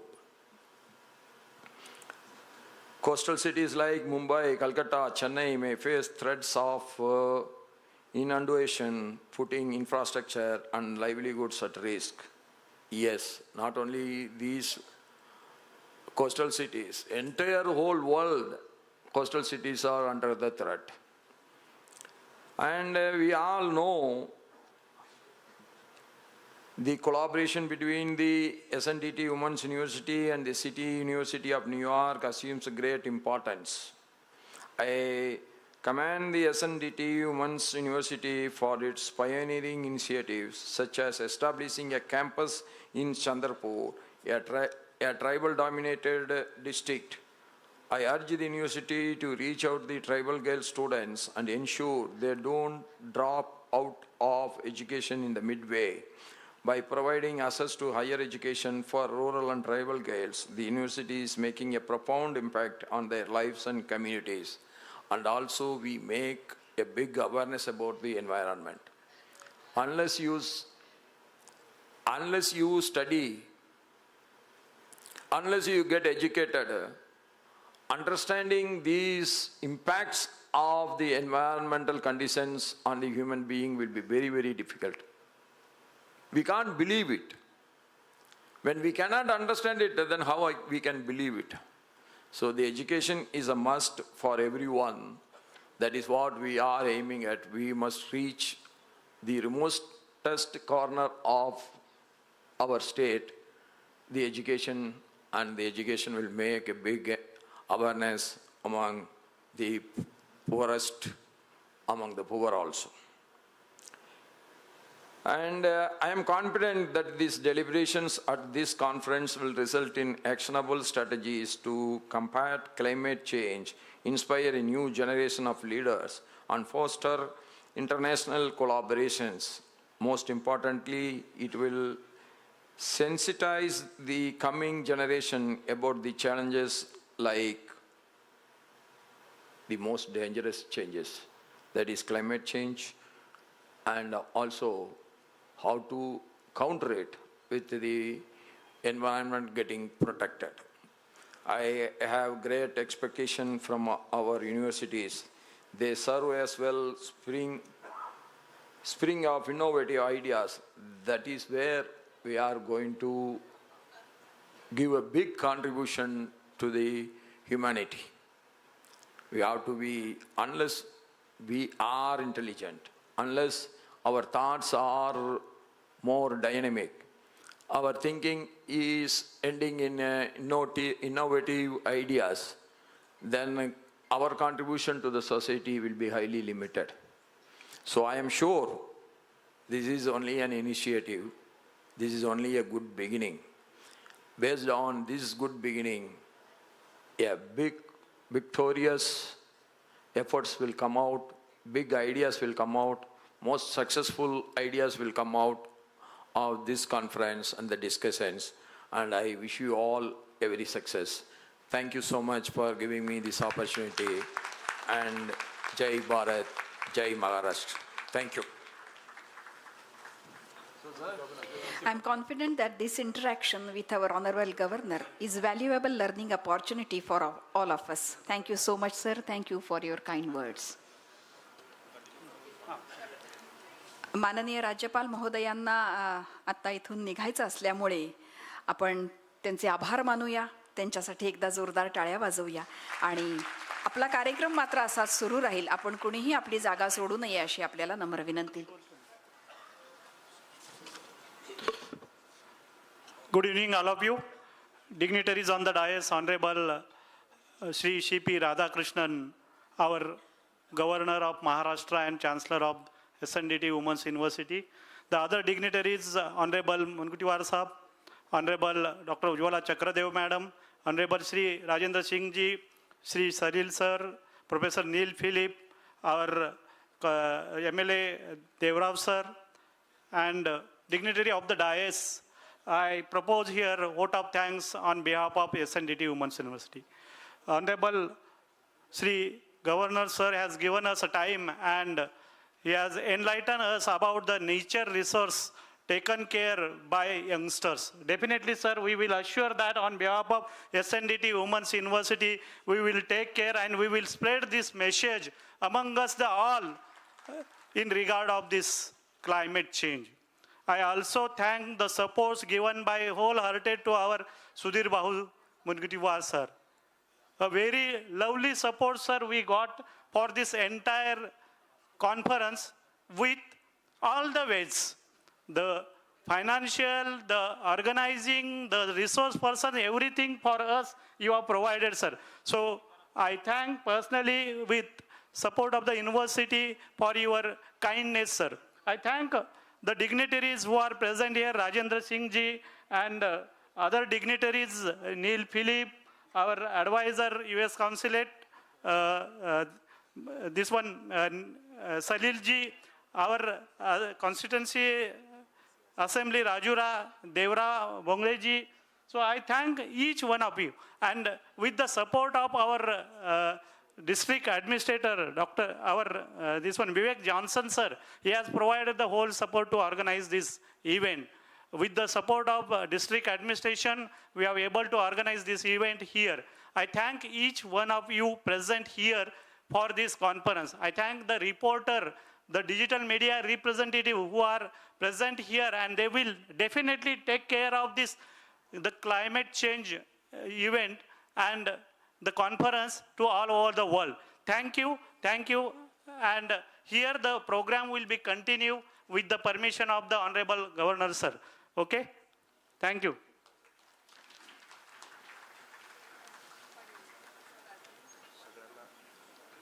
आपण सगळ्यांनी आपल्या जागीच थांबावं अशी विनंती आहे, कारण आपण हा कार्यक्रम असाच सुरू राहणार आहे.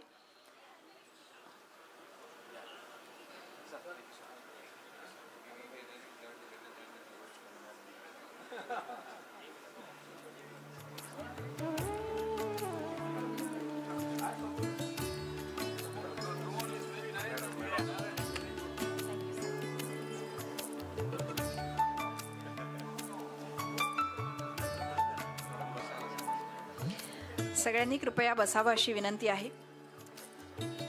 या कार्यक्रमातला एक छोटासा भाग आणि त्यानंतर दुसऱ्या सत्राची सुरुवात असा लगेच आपण कार्यक्रम इथे सुरुवात करतोय.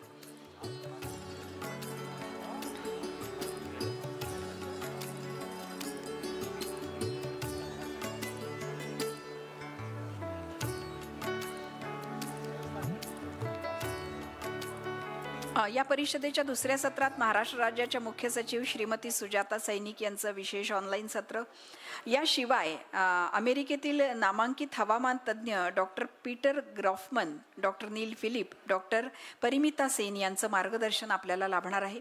जलतज्ञ डॉक्टर राजेंद्र सिंग यांच्या हवामान बदल या विषयावरचं अभ्यासपूर्ण भाषण सुद्धा आपण ऐकणार आहोत. आणि पुण्यातील आदित्य प्रतिष्ठानचे प्रमुख गुरुदेव डॉक्टर शंकर अभ्यंकर, चाणक्य मंडळाचे श्रीयुत अविनाश धर्माधिकारी यांचेही विचार आपण सगळे ऐकणार आहोत. भरगच्च अशी सत्र आहेत, 3 दिवस चालणार आहे अधिवेशन. आपल्या सगळ्यांसाठी एक नवा विचार देणारं ठरणार आहे. आपल्या सगळ्यांना विनंती आहे, कृपया आपण आपल्या स्थानावरच बसावं.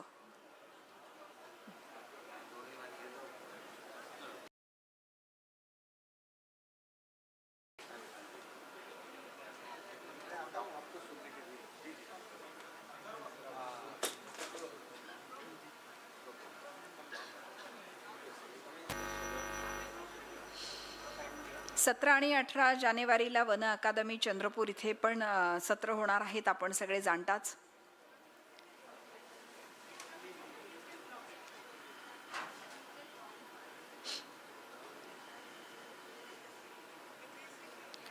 मगाशीच मी आपल्याला सांगितलं त्याप्रमाणे जागतिक सहकार्य वाढवणं हा या परिषदेचं मुख्य उद्दिष्ट आहे. शाश्वतता वाढवणं, ज्ञानप्रणाली एकत्र करणं, महिला नेतृत्वास सशक्त करणं, युवक नवकल्पकतेला प्रोत्साहन देणं, धोरण निर्मिती, जैवविविधतेचं संवर्धन अशा विविधपूर्ण उद्दिष्टांनी ही कॉन्फरन्स खऱ्या अर्थाने आयोजित करण्यात आली आहे, ज्यामध्ये भारतीय जीवनशैलीला विशेष महत्त्व देण्यात येणार आहे आणि पर्यावरणाची जागृती होणार आहे. सगळ्या मान्यवरांचं पुन्हा या ठिकाणी मंचावर आगमन होईल आणि हा कार्यक्रम असाच पुढे सुरू राहणार आहे.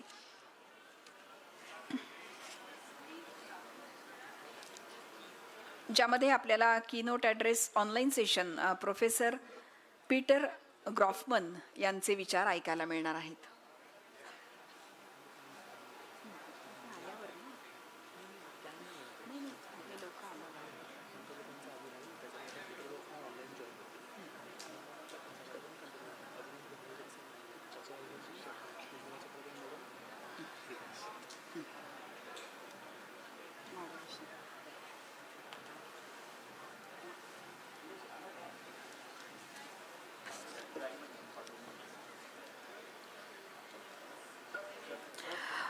हे दुसरं सत्र सुरू होताना डॉक्टर पंकजा मुंडे माननीय पंकजाताई मुंडे यांचे विचार आपण ऐकणार आहोत आणि त्यानंतर प्रोफेसर पीटर ग्रॉफमन यांचे विचार जे ऑनलाईन आपल्याला ऐकायला मिळणार आहेत. त्यानंतर गुरुदेव डॉक्टर शंकर अभ्यंकर यांचे विचार आपण ऐकणार आहोत. Professor doctor Ujjwala Chakradev, honourable vice chancellor SNDT university यांचं मॉडरेशन आपण बघणार आहोत आणि त्यानंतर हे सेशन असंच सुरू राहणार आहे, ज्यामध्ये श्री सलील कादेर, प्रोफेसर नील फिलिप, प्रोफेसर परिमिता सेन आणि ऑनरेबल श्रीमती सुजाता शौनिक यांचे विचारही आपण ऐकणार आहोत.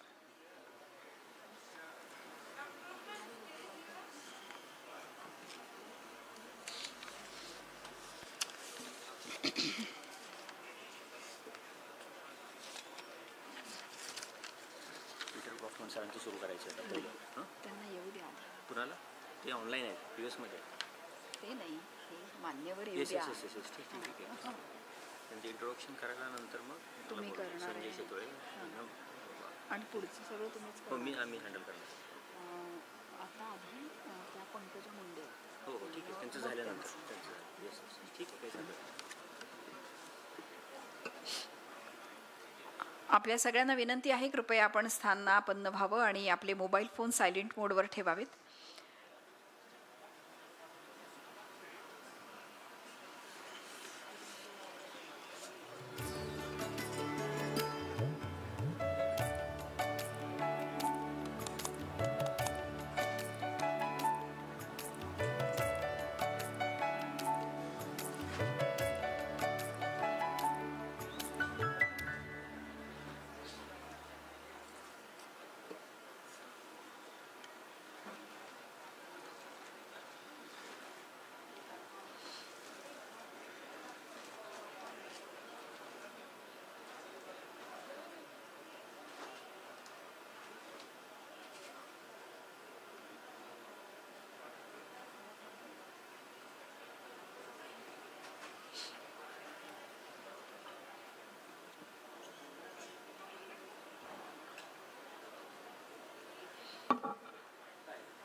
करूया, ज्यांचे अमूल्य असे विचार आपण सगळे ऐकणार आहोत. माननीय डॉक्टर शंकर अभ्यंकरजी यांचंही स्वागत आणि मान्यवरांना विनंती आपण स्थानापन्न व्हावं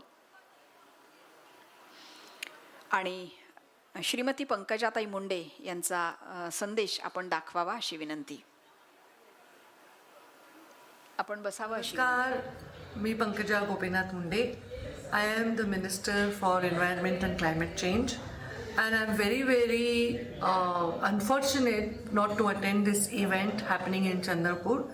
It is not an event; it is a conclave. It is a give and take of all the ideas, global ideas. There are a lot of international guests here, and I was invited for the program, but at the same time, on the same day, we have program of my other department, animal and husbandry. I had to go for that event, so I could not attend this, but I am very sure I will get more chance to interact with such people from this department who are working in this department deeply and delivering for the good of humanity, because the environment is not just a department, it is basically a cause for us to work for betterment of earth, for betterment of humanity, betterment of life as a whole. And so I thank you all, and I really excuse me for not being there. I really regret not coming there, but I couldn't help it. So I am very proud of my department who's organized this program, and I'm sorry Mr. Governor Sir is there, and Honorable Governor Sir is there. I couldn't be there for the program. So hope to have more programs like this, more interactions like this, more knowledge sharing programs like this. धन्यवाद. आणि यानंतर या सेशनला आपण पुढे नेतोय. आपण सगळे जाणताच या दुसऱ्या सत्रामध्ये अमेरिकेतील नामांकित हवामान तज्ज्ञ डॉक्टर पीटर ग्रॉफमन यांचे विचार आपण ऐकणार आहोत. त्यांच्याबद्दलची माहिती देण्यासाठी आणि हे सत्र पुढे त्याचं सूत्रसंचालन करण्यासाठी प्रोफेसर डॉक्टर संजय शितोळे यांना या ठिकाणी आमंत्रित करते. धन्यवाद.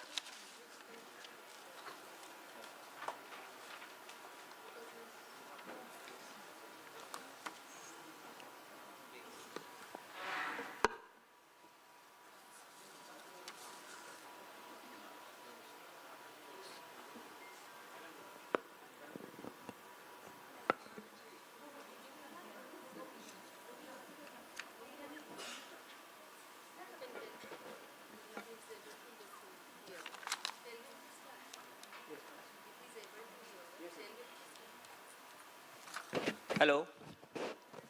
Hello, sir. Are you getting our voice?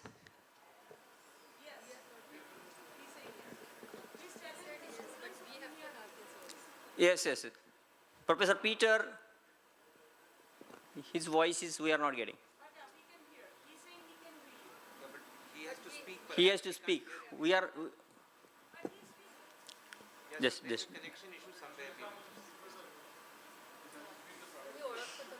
Yes. So, meanwhile, the technical glitch, I will just introduce Professor Peter Grofman, sir. Professor Peter Grofman is a leading expert in earth and environment science at City University of New York, Advanced Science Research Center, and Brooklyn College, Department of Earth and Environmental Science. His research focuses on biochemistry with the nitrogen dynamics and ecosystems respond to the climate change. Much of his work involves examining carbon and nitrogen cycles. At broader scale, he applies remote sensing, geographical information systems, simulation models to understand landscapes and the regional processes. Dr. Peter Grofman has contributed extensively to the scientific community, conducted much of his research in the National Science Foundation research projects. He authored over 300 publications and collectively received more than 68,000 citations for his research publications with more than 85 primary research authors.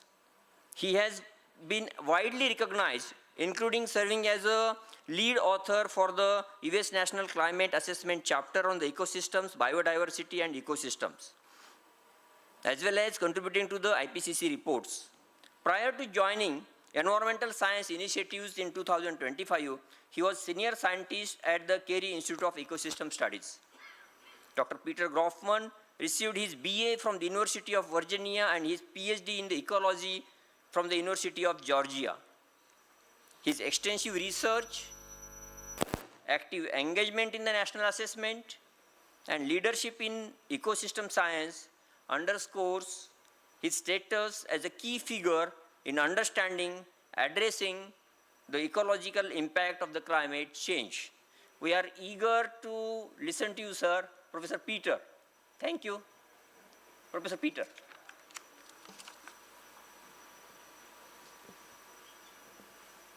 Hello, can you hear me? Yes, sir, yes. We are getting your voice. Yes, sir. Please I cannot continue. hear you. Your audio has stopped. Yes, sir.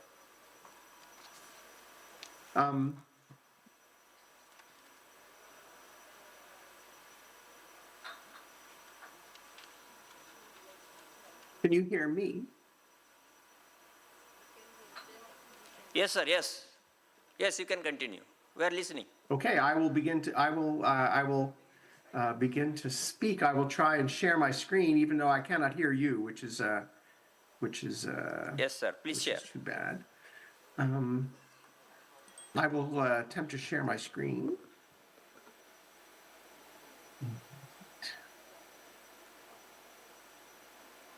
Give me one moment. Give me one moment here.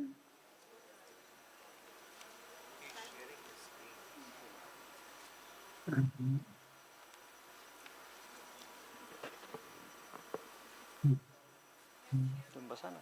तुम बसा. बसा.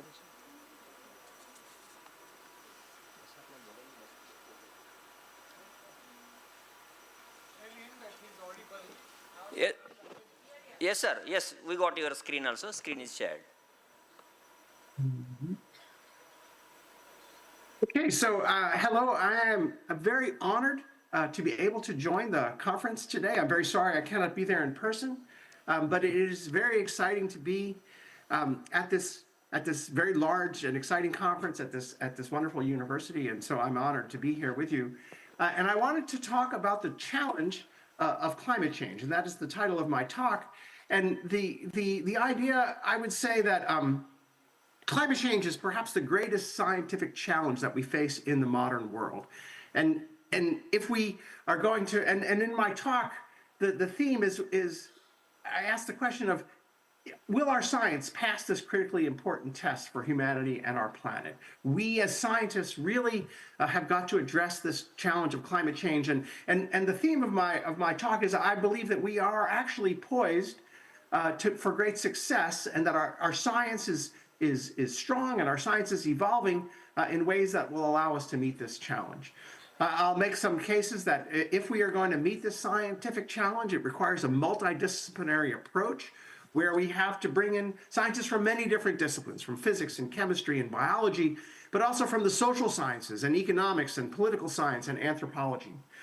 The challenge also requires some new ways of doing science, where we engage with communities that are affected by climate change and work together with people to articulate questions and carry out research in a new way. And then one way of really focusing on this challenge is the idea of extreme events, which are particularly challenging for us to design, to understand scientifically, and then also to develop approaches to adapt to them. So there are a couple of topics I wanted to talk about that illustrate the importance of this new multidisciplinary approach that we need to take to meet the challenge of climate change. I'll talk a little bit about the ideas about resistance and resilience, a little bit about concepts of social, ecological, technical systems, some new ideas about fail-safe and safe to fail and manage to treat, and a little bit about this idea of new ways of doing research, or this community-based participatory research. Resistance and resilience are words that mean something to almost everybody. In science, we define resistance as the ability to maintain a current stable state in the face of disturbance. We often like to think about if the wind is blowing on the forest, how hard does the wind have to blow before the tree falls over? The tree resists that disturbance. And resilience is the idea that how quickly do we bounce back from a disturbance? So if the trees blow down in a forest, how quickly do they grow back? And concepts of resistance and resilience are extremely important to climate change in multiple dimensions. They're important if we're thinking about our natural systems, whether they're forests or wetlands or croplands, but they're also important to our communities. Our communities have resistance and our communities have resilience in the face of disturbance. And so these are very important concepts, but they've been very difficult to implement because they mean different things to different people at different times. If you're studying forests or if you're studying communities, resistance and resilience mean different things. They're difficult to quantify. I would like to know, is resilience high or low, or is resilience going up or going down? But it's very difficult to quantify and very difficult to manage for. We would like to make our agriculture and our natural ecosystems and our community, we would like to make them more resilient, but it's very difficult to do. And so resistance and resilience to me summarize the challenge of climate change. This is what we need to understand, but it's very difficult to quantify and to manage for these. But given that the fact that everything is changing, and the term we use is non-stationarity. The climate is changing in ways that are difficult to predict. Our economic systems are changing in ways that are difficult to predict. Our technology is changing in ways that is difficult to predict. And so, given the non-stationarity in society, we need to manage for resistance and resilience. It's all that we can do in the face of constant change is to think about managing for resistance and resilience. Now, one way that we can think about resistance and resilience is by viewing our environmental systems as social, ecological, technological systems.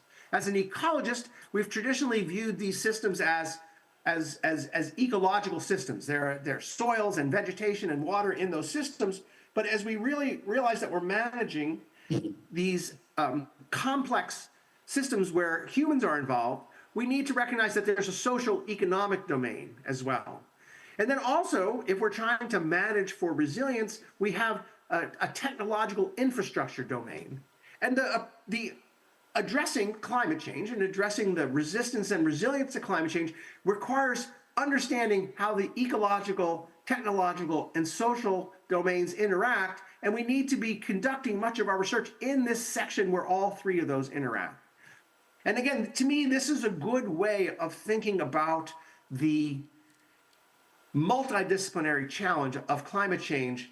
And I think we can all find ourselves, some of us are ecologists, some of us are engineers and technologists, some of us are working in the social domain, and we all need to work together in the center spot to address these questions.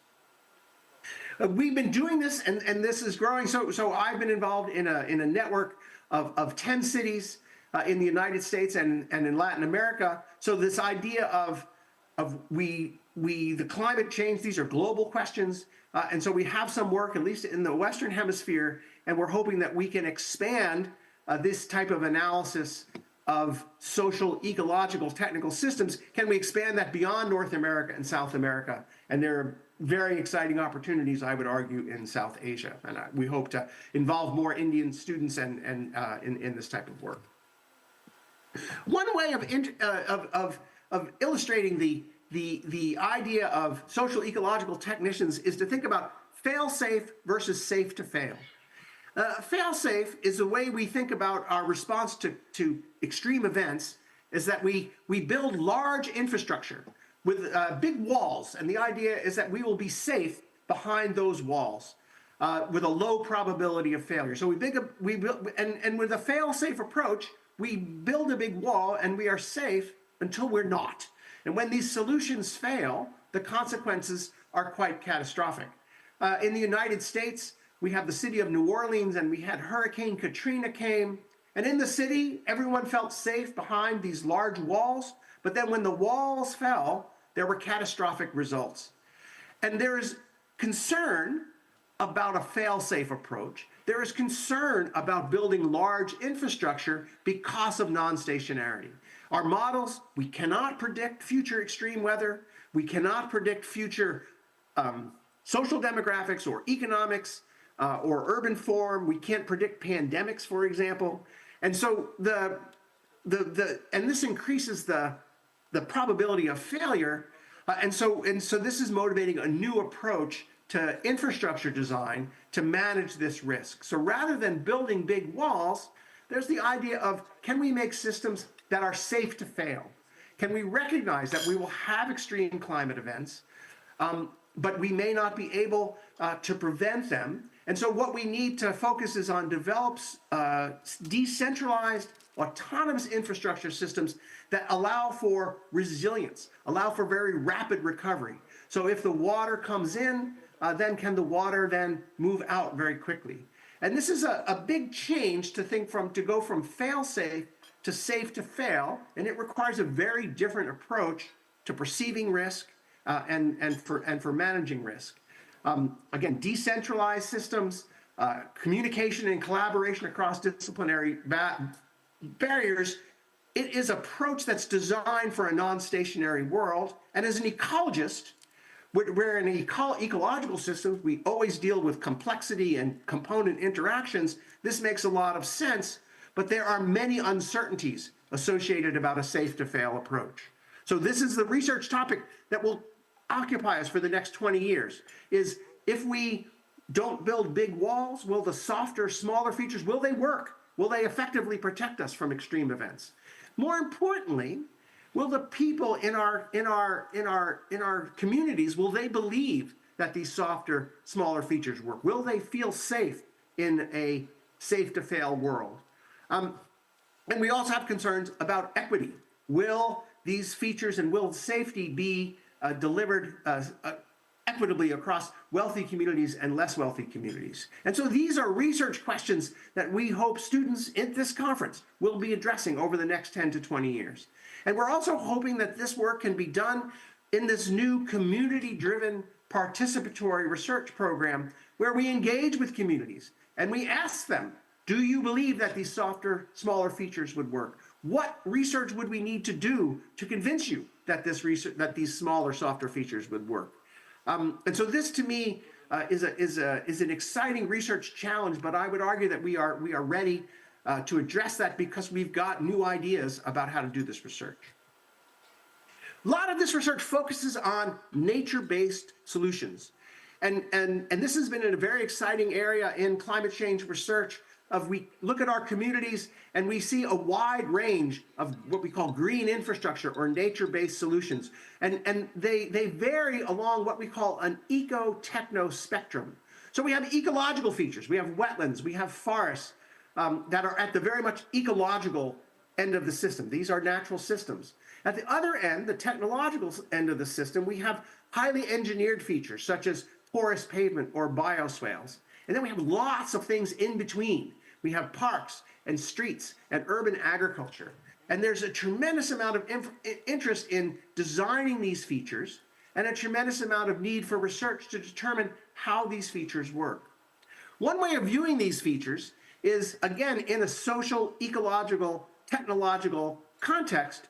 So as we look across this eco-techno spectrum from natural ecosystems to engineered ecosystems, we ask, who interacts, the social dynamics? Which communities interact with different types of features? Politically, who makes the decisions about the management or the installation of these different features? And financially, who pays for these different facility types?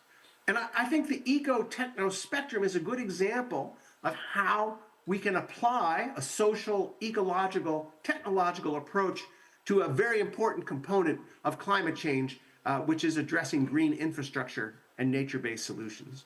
And this is another example of this eco-techno spectrum is in coastal zones, which are particularly susceptible to climate change. So in a coastal zone, we have natural ecosystems, dunes and wetlands and coral and oyster reefs. At the other end, we have very hard features like walls and break walls and lots of things in between.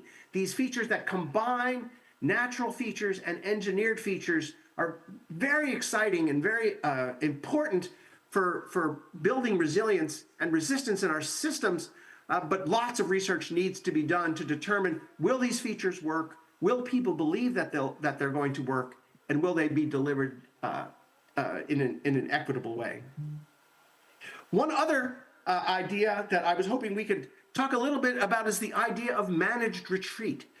We have certain areas, especially along the coast, which the climate is changing, that maybe we need to decide that we can't live there anymore.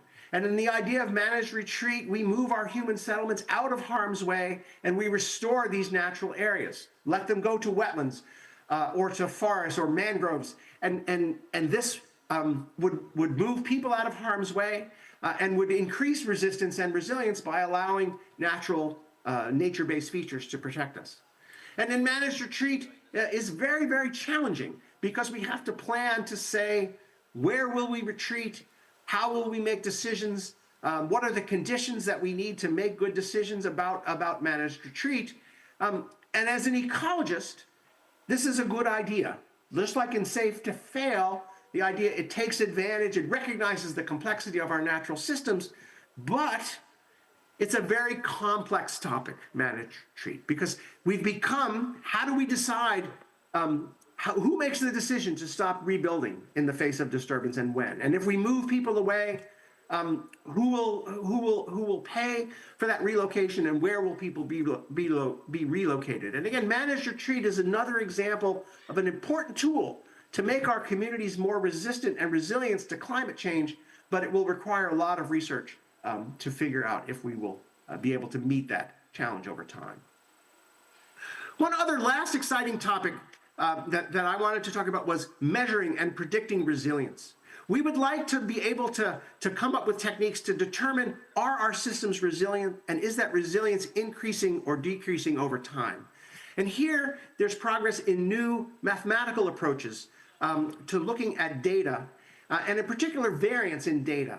And there are ideas, and these have been adapted from economics. So in economics, they have looked at data and looked for changes in variation in data as a predictor of change in the economy. They predict extreme events in the economy. Now our idea is, could we use changes in variance to predict changes in resilience in ecological systems? So if I'm measuring some variable in an ecological system, say phytoplankton populations, and there's a variance structure that's pretty normal, and if that variance structure then switches to become it changes, becomes more variable, or the patterns of variable difference, can we use this as a change in state from a high resilient system to a low resilient system?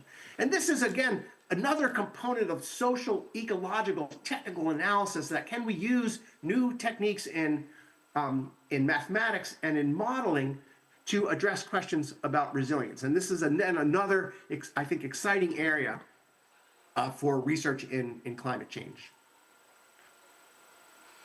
So, in summary, meeting the challenge of climate change, and I think if there's one message, we live in a non-stationary world.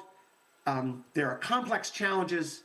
If we really want to meet the challenge of climate change, we need to think about resilience. Can we measure resilience, and can we predict it? Can we manage for resilience with new approaches, with Safe to Fail or with managed retreat?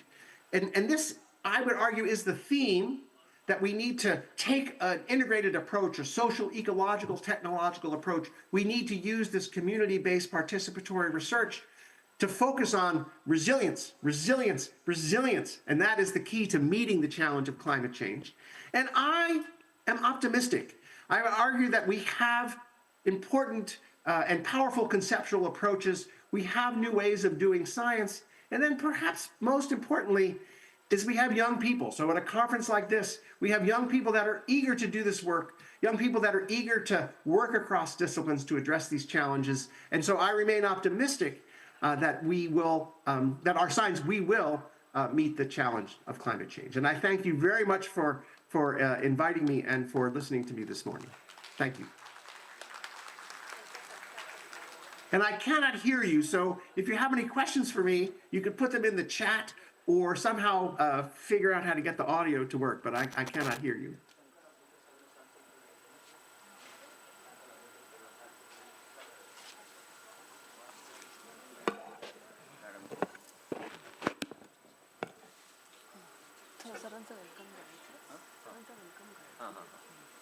Now I can hear you.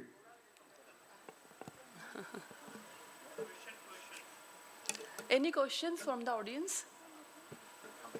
Yes. Acha, okay, fine.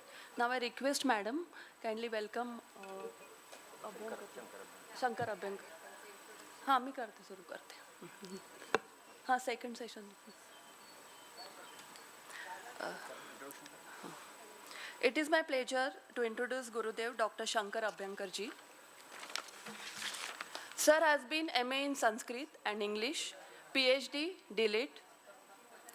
Sir has been awarded Jeevan Sadhana Gaurav Award, Atal Sanskriti Gaurav Award, Nanaji Deshmukh National Award, also awarded the state awards, Yuga Acharya Swami Vivekanand, the Maharashtra State Award for Classical Literature, Swar Bhaskar Maharashtra State Award for Bharat Ratna Pandit Bhimsen Joshi, Indian Acharyas, Indian Santa, Geeta Sagar. Sir has been awarded by the National Awards, Amruta Kirti National Award, Vagavilasini Puraskar. The Lifetime Achievement Awards and Special Awards are Shri Samartha Ramdas Swami Award, Shri Moria Gosavi Award, Surya Ratna Award, Samartha Santa Seva Award, Santa Gadge Maharaj Adhyasan Award.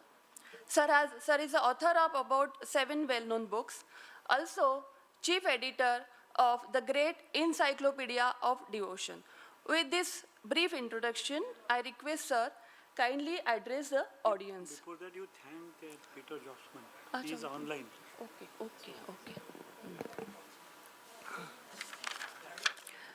Thank you, Professor Peter, for your valuable key address note. Thank you very much, sir.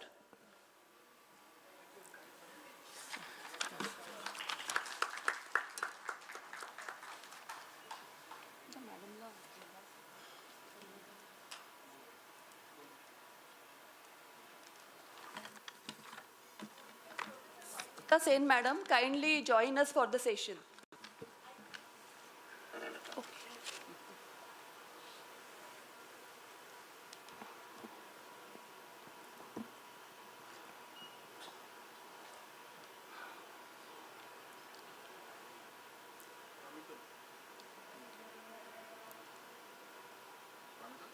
यं ब्रह्मा वरुणेन्द्ररुद्रमरुतस्तुन्वन्ति दिव्यैस्तवैः वेदैः साङ्गपदक्रमोपनिषदैर्गायन्ति यं सामगाः ध्यानावस्थिततद्गतेन मनसा पश्यन्ति यं योगिनो यस्यान्तन्न विदुःसुरासुरगणा देवाय तस्मै नमः.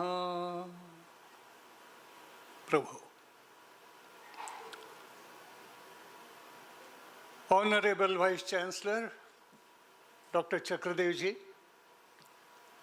all other dignitaries on the dais, and you all unflinching devotees of the Absolute and the nature, and all caretakers of clean and healthy environment.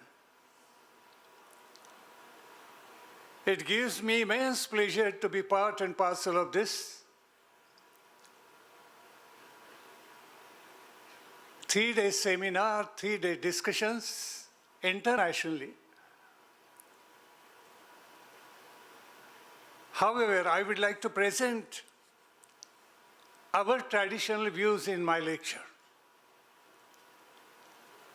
When I say our traditional views, means Bharatiya Parampara, Bharatiya tradition. I don't call it as Indian tradition, but I prefer to call it as Bharatiya tradition. It's a wonderful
boundaries of their own nation.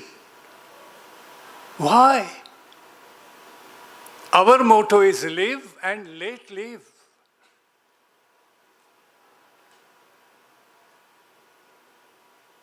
If your ambition is limitless and it is very selfish, you are going to destroy the world.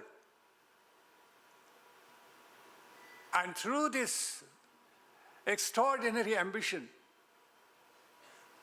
number two, the second cause is what is happening in the modern world, different wars. There are actual wars, and there are cold wars as well. I don't mention the countries, but we are all aware of the fact, even scientists in the modern period, they believe that most drastic weapons were used during such wars. Most terrible weapons were used during this war. And lakhs of miles of land, we cannot raise a single blade of grass on it now. This is just impossible. It cannot be done. So the results of these wars, they are going to have everlasting influence on this Mother Nature. Who is most tolerant in this world? Who is most tolerant on this planet? Who is most tolerant on this earth? And the answer is the most tolerant on this earth is Earth herself, Mother herself. How much we are torturing it. Every nation practically is engaged either in Cold War or actual war.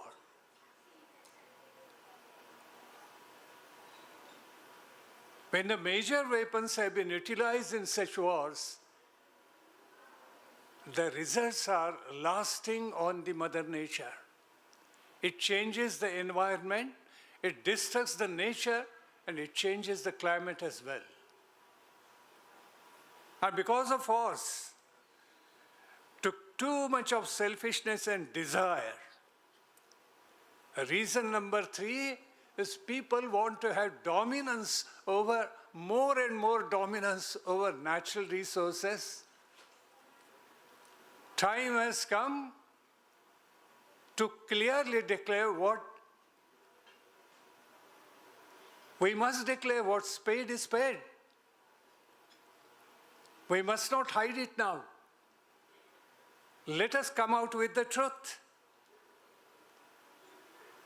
We talk about freedom, we talk about liberty, we talk about justice, we talk about brotherhood. And what happens in practice all over the world? It is exactly the other way around. When you want to dominate the natural resources all over the world, you are scratching the Mother Earth. You are burning it. You are bringing it down. And that's why it must be remembered that nothing has been created by man. We talked about 5 basic elements. The anchor also mentioned it. I thank all other speakers also who also mentioned it. What we called Pancha Mahabhut in Sanskrit. Prithvi, Aap, Tej, Vayu, Akash. Earth, water, fire, wind, and ether. Out of these 5 basic elements, nothing has been created by man. You tell me, who has created it? Whose creation is this? God has created everything. And even then, they may fight for that. They say, this aerial space is mine. This land is mine. This oceanic water is mine. Part of it belongs to this country, part of this belongs to that country.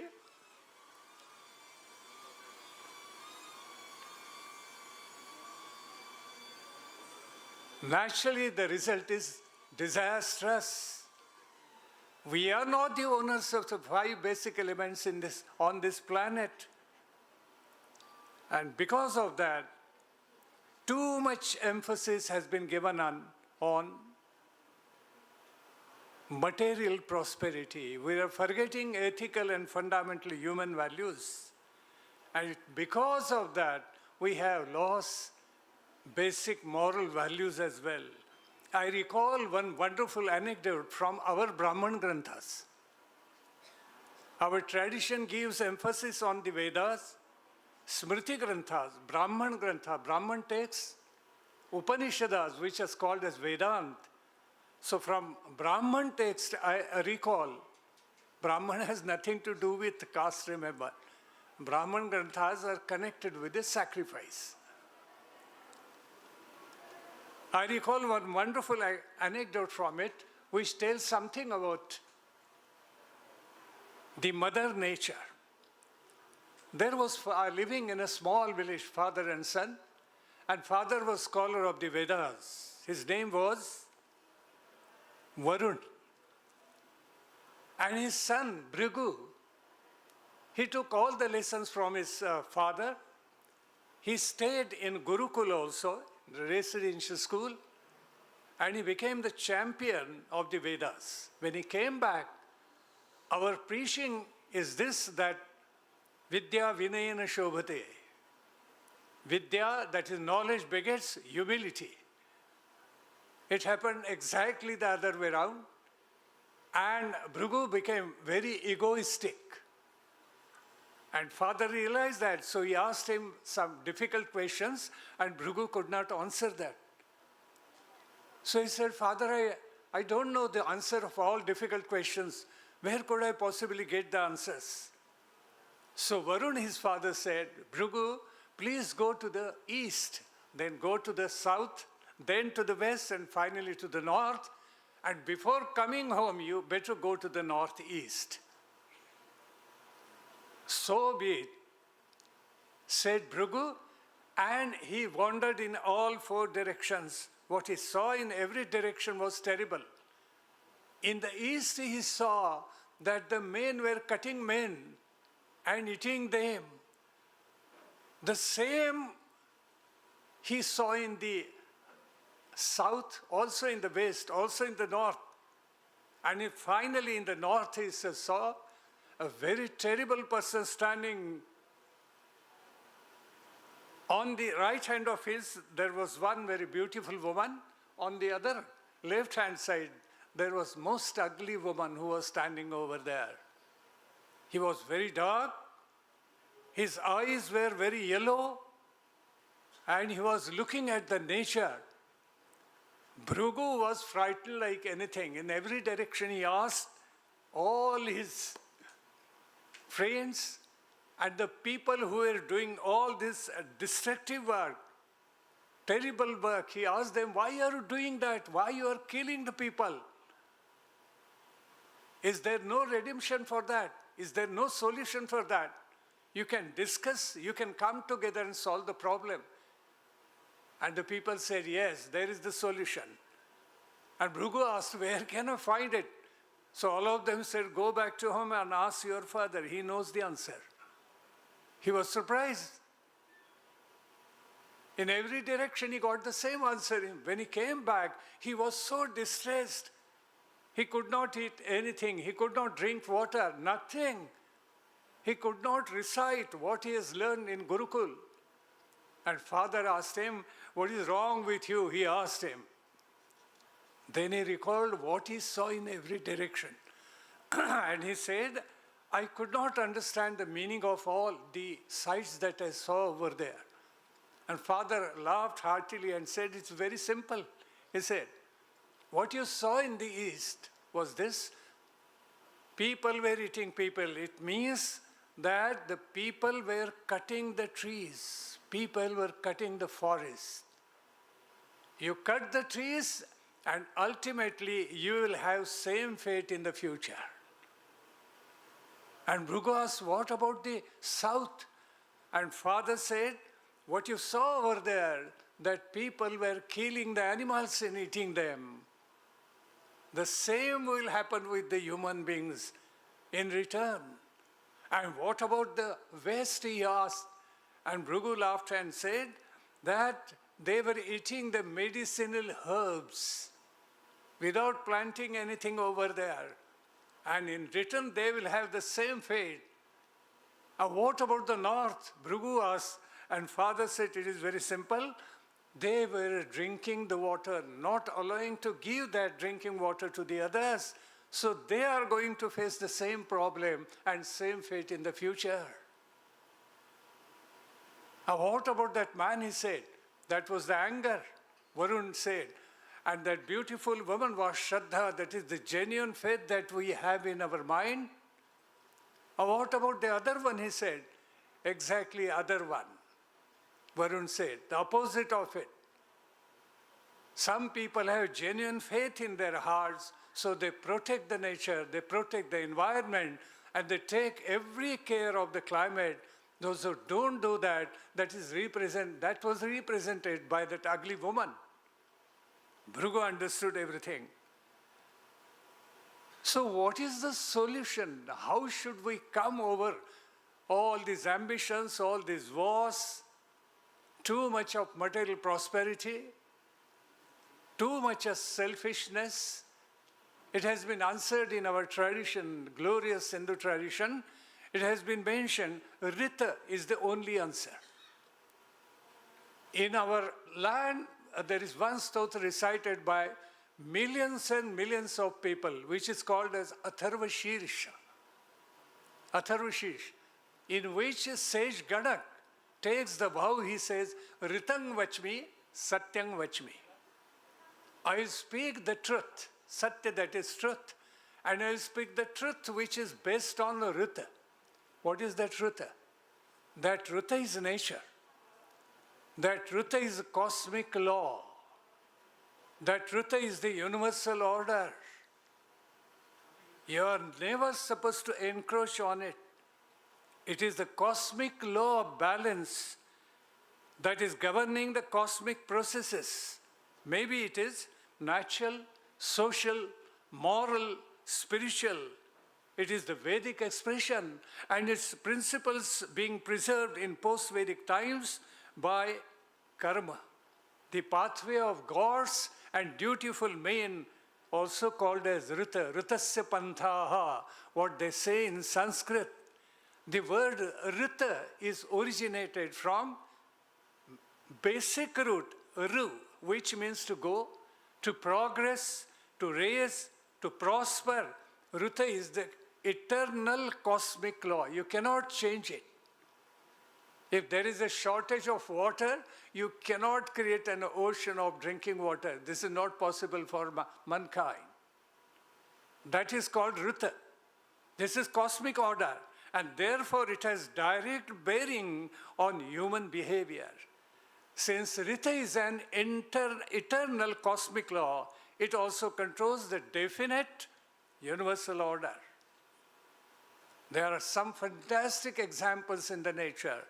Uncountable stars and constellations in the sky, stunningly beautiful sunrise and sunset, unbreaking cycle of day and night and all seasons, what we recited in primary school as Nemechi Yato Magapavasala, He Srushti Se Kautuka Zarnabala. Every year, there is the cycle of rainy season. Is it not the wonder of the nature? That is what we learn in primary school. So, cycle of day and night and all seasons. Mysterious yet charming nature. Gradual growth of mammals and many more. All flora and fauna. They are different, elegant and graceful forms of the Rita.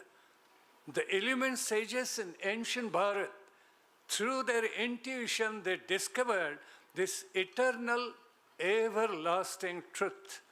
Although interpreted differently, Rita during different times is accepted as eternal cosmic law and universal order. Let us take a couple of examples of the earth. It rotates around its axis with the speed of 1040 miles per hour. Do we feel about it? No. Per hour, the rotating speed of the earth is 1040 miles. So in 24 hours, during day and night time, the earth rotates around its axis for about 25,000 miles. Had this been less or more, this planet might have been burnt to ashes or coagulated and freeze completely.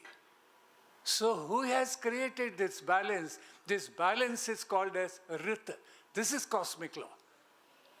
Let us take the example that the earth is tilted at the axis by 23.5 degrees. You all know that. This creates different seasons on this planet.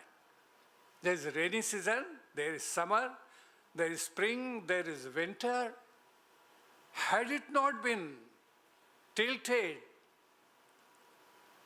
then a single season like summer, single season like winter, single season like heavy season might have prevailed throughout the year, thus killing the entire world of creatures.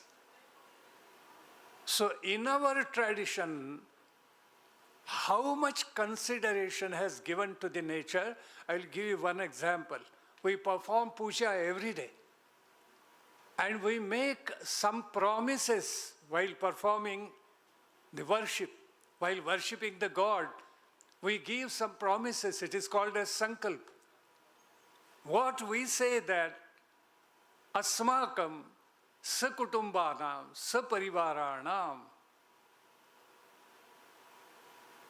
We are worshipping this, we are protecting this nature for the betterment of my family, for the betterment of my colleagues, betterment for my relatives, betterment for my society, betterment for my nation, betterment for entire world, and at the large scale for humanity. But further in that promise, it has been said, Dvipada Chatushpada Sahitanam. So consideration has been given to protect the birds and animals as well. Is it not wonderful? This much has been consideration given in our glorious tradition.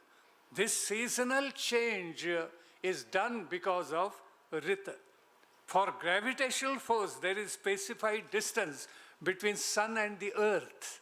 Had it been less or more than this, the result would have been total destruction of this planet.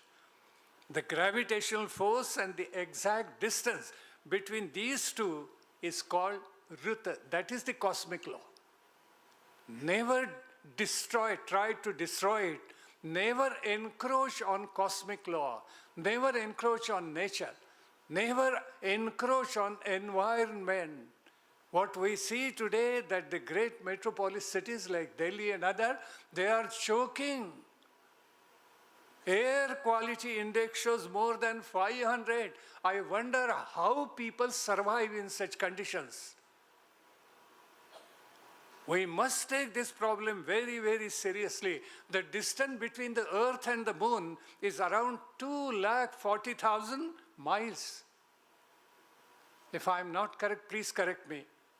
Had it been less, the entire planet might have been drowned in the oceanic water. Finished. Total disaster. Many puzzles regarding the behavior of extraordinary people and the incarnation could be easily solved with Rita. Rita is the global oneness. Until and unless we fail to create this sense of feeling, this sense of belongingness, this sense of oneness, universal oneness, it is impossible to overcome all these impediments, pitfalls, and calamities all over the world. We have to take this problem very, very seriously. In Bhagavad Gita, Bhagavan Sri Krishna has rightly pointed out, he has explained this cycle of the nature. What just the professor from the New York University explained very nicely. This cycle of nature must be understood properly. Bhagavan Sri Krishna says, Annad bhavanti bhutani, parjanyat anna sambhavaha, yajnat bhavati parjanyo, yajna karma samudbhavam. What's the meaning of it? All beings are evolved from food. Production of food is dependent on rain. Rain ensues from sacrifice, that is yajna. And sacrifice is rooted in the prescribed textual action. Know that prescribed action has its origin in the Vedas. And the Vedas proceed from the indestructible, that is the absolute. You cannot change the absolute. From the absolute comes everything.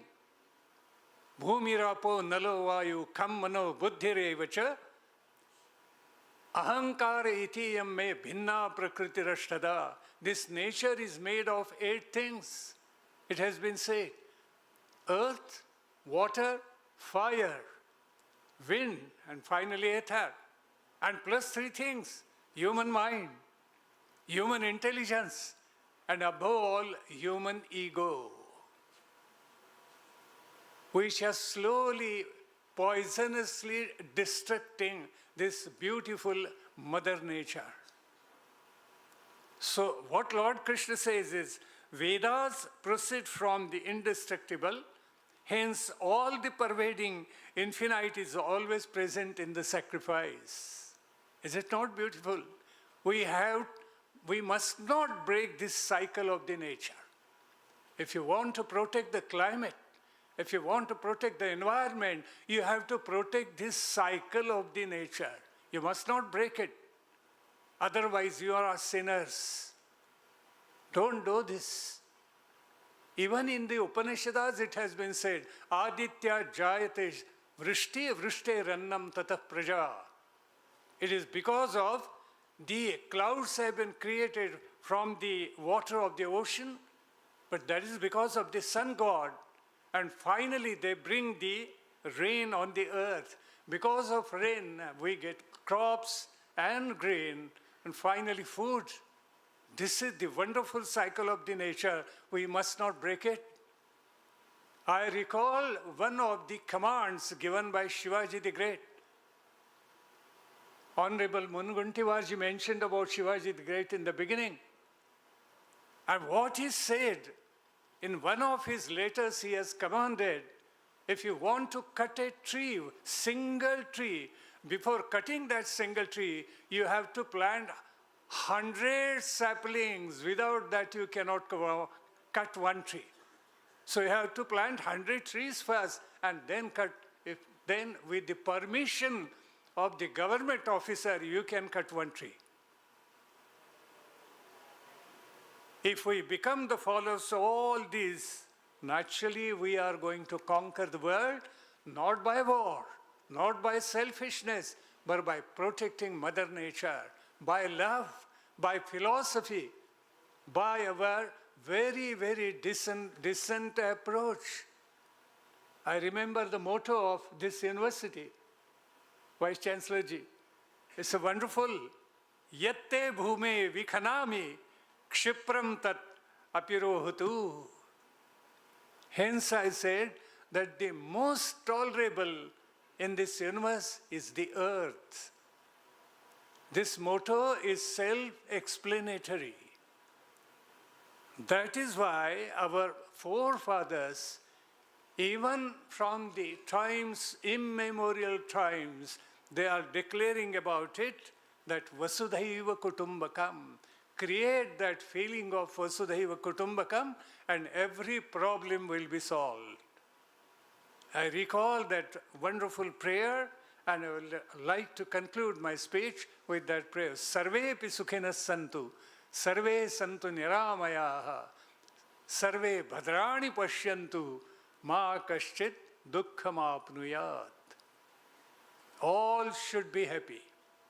All should be healthy.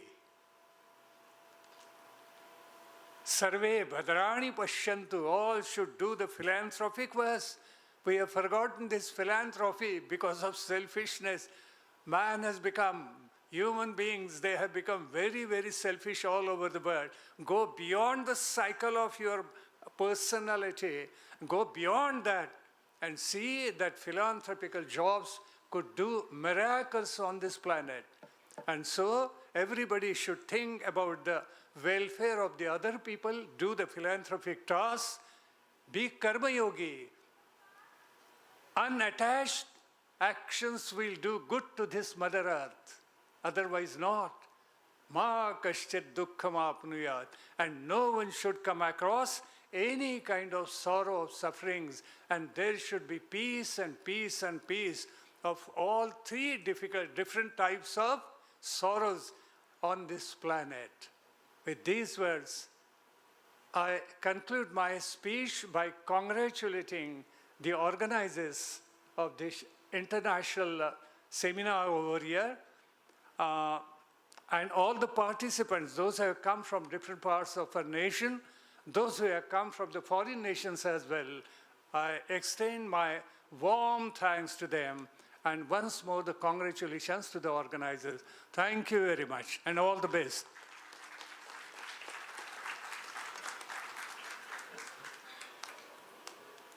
Thank you, sir, for sharing valuable information and views on climate change. Thank you very much. It is my pleasure to introduce Professor Dr. Ujjwal. Madam is going to start the moderate session now. Good evening now to one and all. I stand here in front of you to sum up the things which I don't think I should be able to sum up.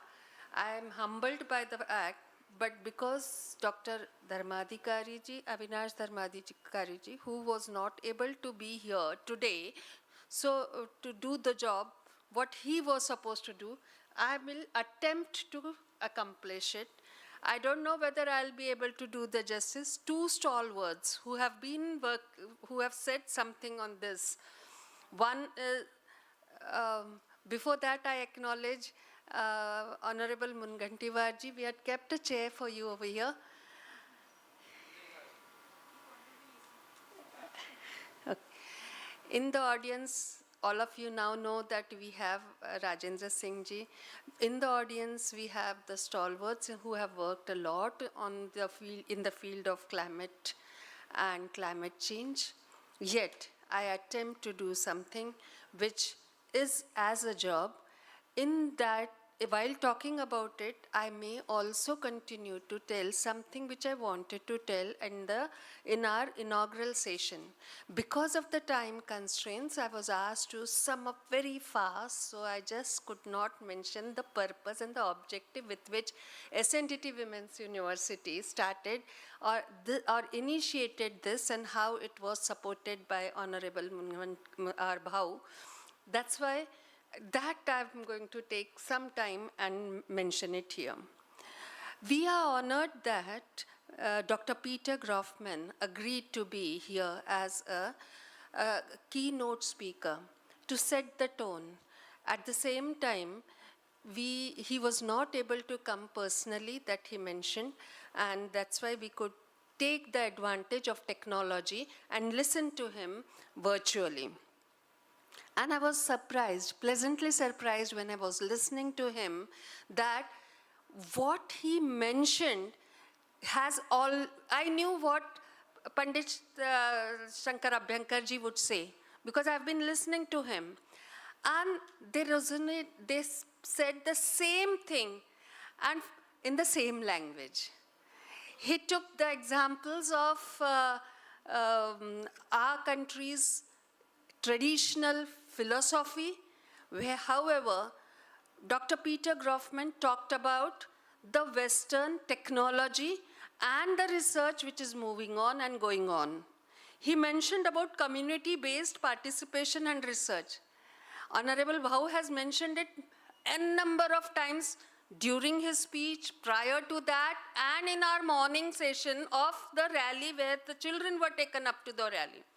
It was a huge rally. I would say the students who have come from CUNY should have been a part of it, and you would have loved it, because Honorable Bhau also mentioned in the morning, as well as I feel it resonates, is whatever you learn in your childhood, it remains with you. It may be a small story, may it be a slogan, may it be something which has been told to you by your parents or your grandmother. And they were given the message of saving the nature. Small deeds, small sankalpa, small things to do. Today, when I go home, I will start doing this. What would it be? I'll save water. I'll close the tap every day. Could be the small sankalpa that one does. These small things, boond boond se, I don't know how much big the ocean would be and how we would be able to change the entire kind of a disastrous thing which we foresee. Why foresee? What's happening to us in the form of a climate change. Resistance and resilience, he talked about. Changing technology can be to our service. We can take the help of the technology and do it. As well as how can we bring the stability was his question. We can bounce back to bring the stability. He was talking about the physical stability. Panditji, I was feeling the stability within your heart resonates out. So how do we bring the stability in our heart? We are continuously thinking, continuously bouncing. So much of vibration within, that's what is being reflected out in the outside world, is what our traditional knowledge talks about. He also showed his concerns for the fail-safe concept. Fail-safe concept is something which he was talking as taking a cue and going ahead for the solutions. Community-driven participation, again he mentioned. Nature-based statistics, who pays, coastal zones, and also many other things which he talked about, finally summing up, saying that new conceptual approaches should be there, new ways of science and young minds to be groomed. And I was smiling, sitting there. I knew you would be saying that. New concept, and that is the theme with which we initiated this conference. I mentioned right that, and I could not get the time to elaborate. There are two streams in this. I didn't know they would merge within the keynote speech itself. They are not two against each other. We need to have the research of the West. We need to have the best research, maybe of the globe, may it be of the West or the East, but we need a research. Research in our own traditional knowledge also is equally important, needs to be there. And I'm pleased, happy to share with you a news which came up yesterday, that on our campus, which is being developed at Chandrapur in Balarsha, of 1 lakh square meter of built up, which was just initiated on 11th of March 2024, and now more than 3/4 of the construction is over, and in coming 1 year, the entire campus probably would be ready for the use to bring about these changes. There, on that campus yesterday, we just mentioned it to Honorable Bhau that we want to have a research lab, and how much would it cost? I said 9 crores or so. That's what the proposal says. Where will it be? It will be in the same campus. Take 12 crores from us, he said. It comes so easily. I didn't know. But when the cause is divine, probably things become easier. And the cause here is absolutely divine. Now is a time. Now is the time to look at this climate change, not to talk about the climate change, but to take an action. And this action will be taken by our young minds, by our children, not only college-going children, but our school children. Because these young boys and girls would be the future citizens. Amrut Kal we call it. In 25 years, India will be celebrating its 100th year, so-called modern freedom. India does not exist for 100 years, but so-called, I would say. So in this Amrut Kal, in this 25 years, to be precise, Vikasit Bharat at the rate 2047, our young girls, our young students would be at the helm of the affairs. They will be the rulers. They will be running the nation. They will be running the entire world probably. What kind of a thought they keep in mind, what kind of a mind they possess is something which worries us. And this entire conference is to bring about that small change in their mindset, to bring about that small change in their lookout towards the nature, towards the nation, towards themselves, towards everything that they possess, they are here for. And that's why this conference. The entire built environment and the campus which we were talking about, or I was talking about, is based on the concept of the Matrutva, I said. But why Matrutva? Matrutva is a feminine element, definitely, but it doesn't mean that it is only in females. It's there in everybody's mind. And it's there in everybody's mind, it's not gender-based. It's human-based. That femininity of creativity, that femininity of compassion, that kind of a thought or a feel or a compassion which a mother has for a child, for her child, if we can feel it, develop it, think about our mother and think about having that kind of a mind for our mother nature. Look back to your mother. Think about this entire environment as your mother, and you don't have to take up anything. All research topics and to undo. Research topics will be only to undo what our seniors, we all have done. Your seniors and we all have done to the mother nature. Very nicely explained by Panditji. So many things he talked about. Many of the things, Panditji, have been your followers, so I know about those.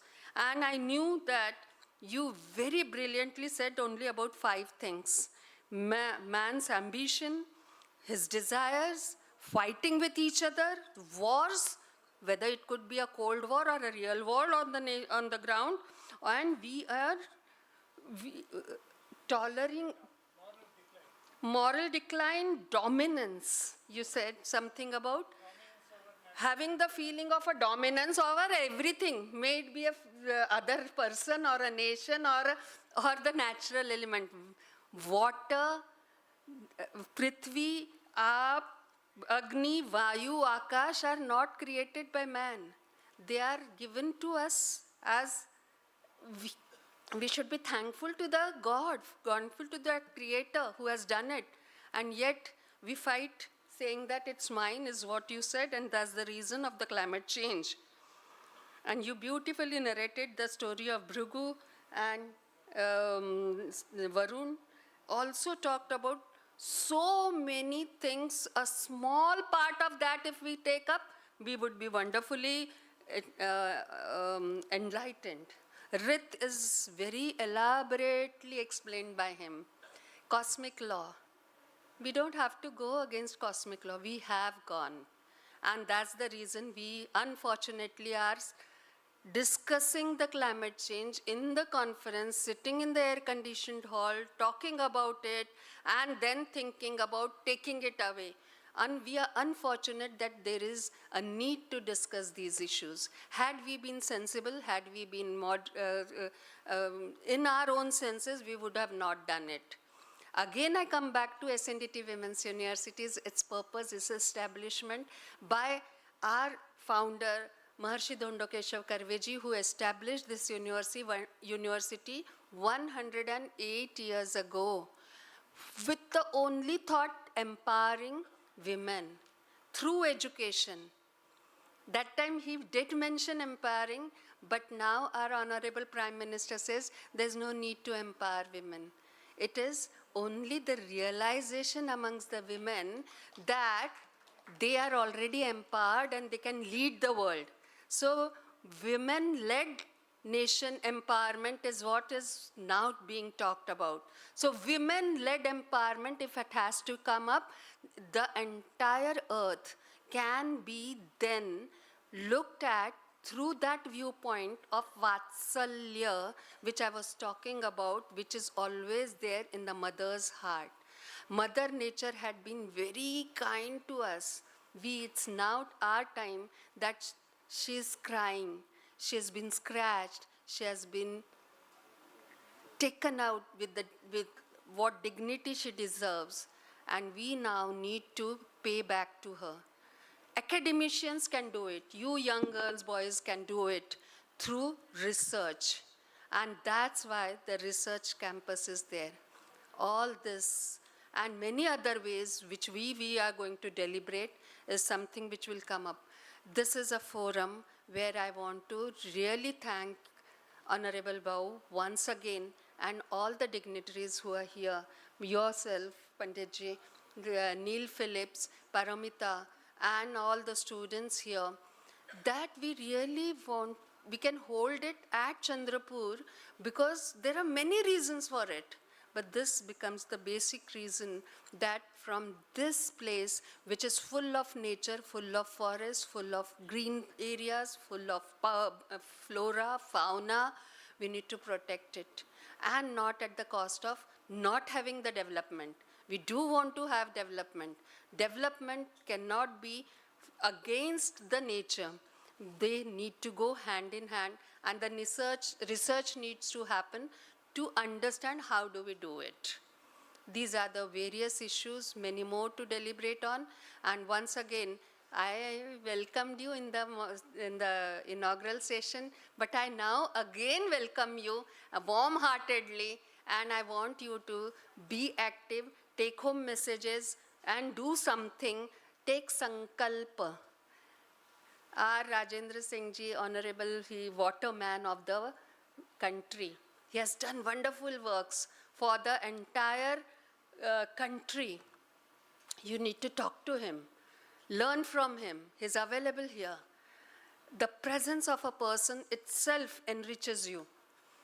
In our traditional knowledge, we say when the guru is present, need not even talk to you.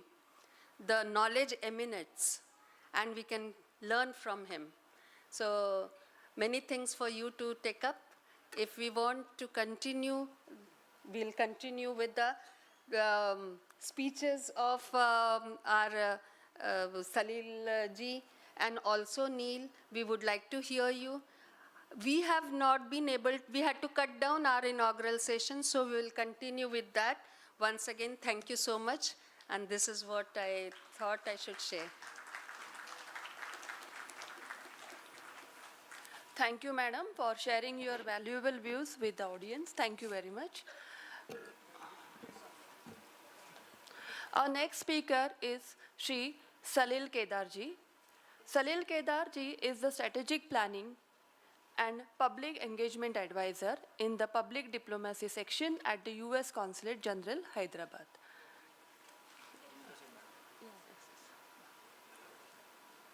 I should have said international conference, not seminar. Thank you. I request Parimita Sen madam, please join us for the session.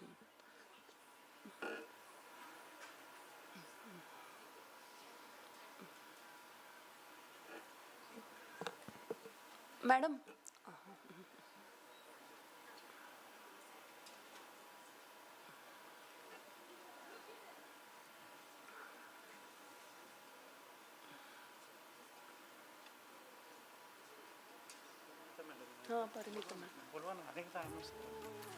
Parimita madam, please join us for the session. Professor Parimita.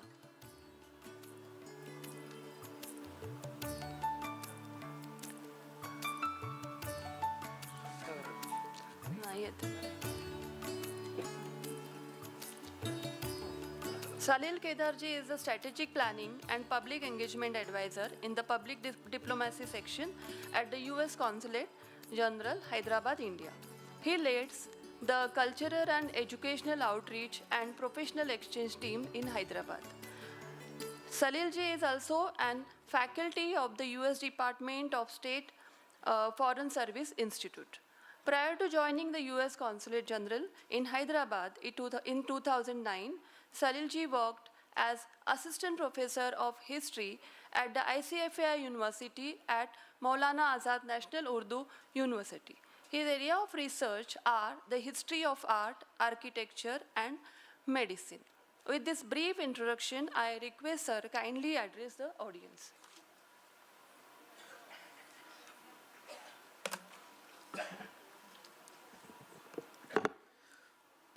Good evening all. Honorable Vice Chancellor, Dr.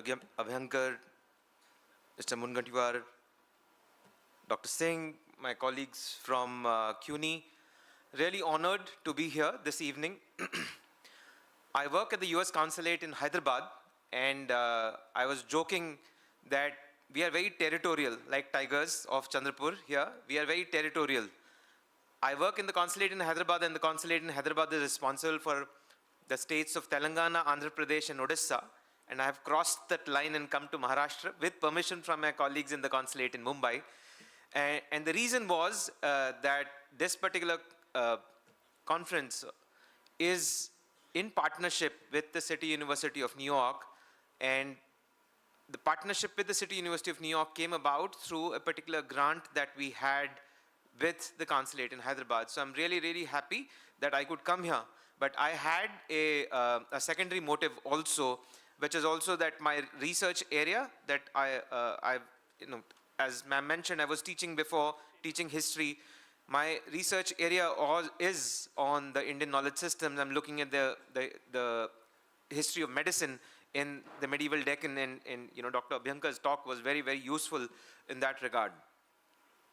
Many of you know that we will soon be having a new president in the United States next week. But our ambassador here, Ambassador Eric Garcetti, will be leaving country. But he was here for about 2+ years, and he gave us a vision at the US mission in India, our 4 consulates, and then the embassy, on what he would like us to focus on as a mission. And he came up with 4 Ps. His first P was prosperity. That is prosperity of our peoples in the United States and India. Then it was connecting our people. This conference is a great example of that. We have got students from the City University of New York to faculty members who are here. There are partnerships all across the country that is bringing our people together. Then we have peace. Peace has been spoken about, world peace has been spoken about. What can the US and India do together to bring about peace? And the last 4, the 4th P was what we are doing here, which is planet. It was to talk about our shared goals and values when it comes to protecting our planet. The US Mission in India has been working together with the state governments and the government of India and several local NGOs and education institutions on promoting climate change action, adaptation, mitigation.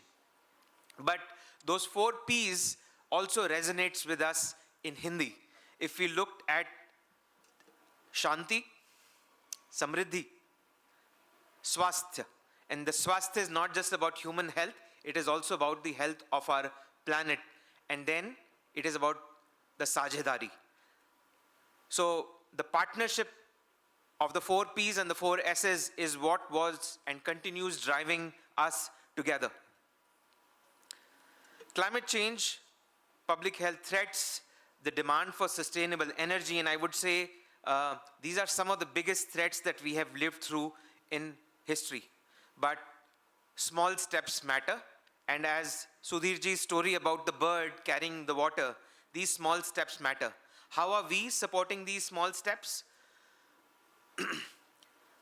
There are students in Visakhapatnam who are trying to grow seagrass off the coast of Vizag, trying to encourage or revive those waters which have been polluted because of shipping and coal activities along the coast.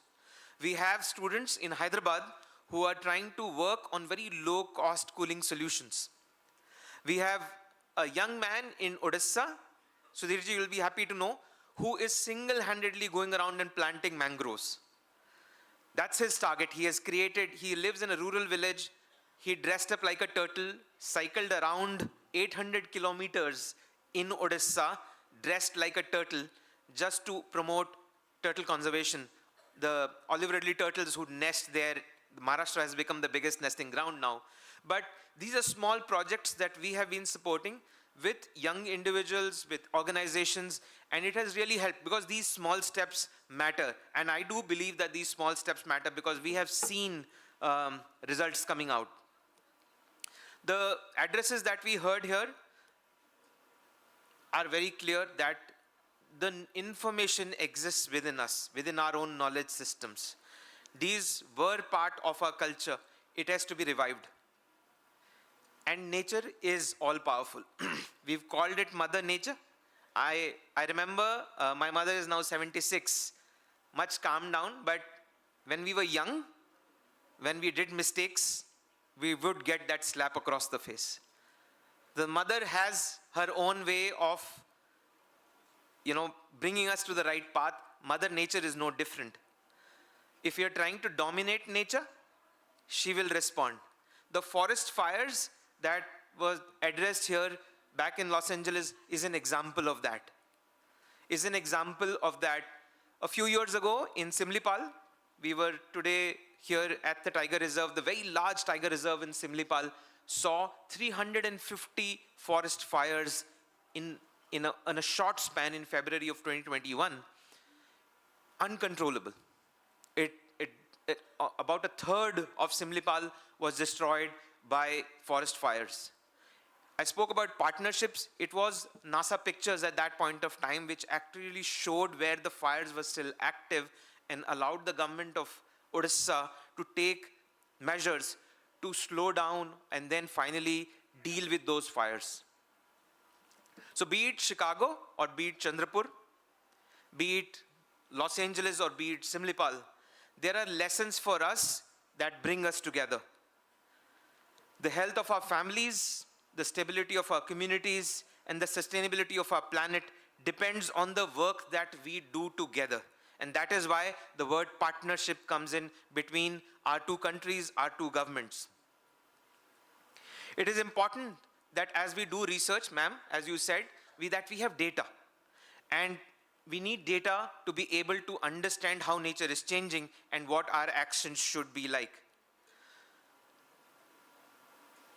This partnership with the City University of New York back in 2022, Professor Neil and Professor Paramita Sen, they gave us a proposal that they wanted to set up 3 solar-powered weather stations in 3 educational institutions as a tool for climate change awareness.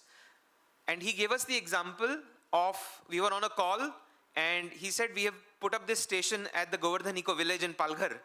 And on this call, Neil suddenly said, I think it's going to rain in about 30 minutes in Palghar. He was sitting in New York. That was fascinating for me as to how could he look at, and he said, look, this is this bar that I'm seeing, it is plunging. The pressure, the barometric pressure is plunging. I said, this is such a great tool. If young people could actually lay their hands on, you could predict microclimates, climates around you within 5 kilometers, and teach young students how climate change is actually happening and how it is impacting them. Loved the project. 3 weather stations became 6, they became 12.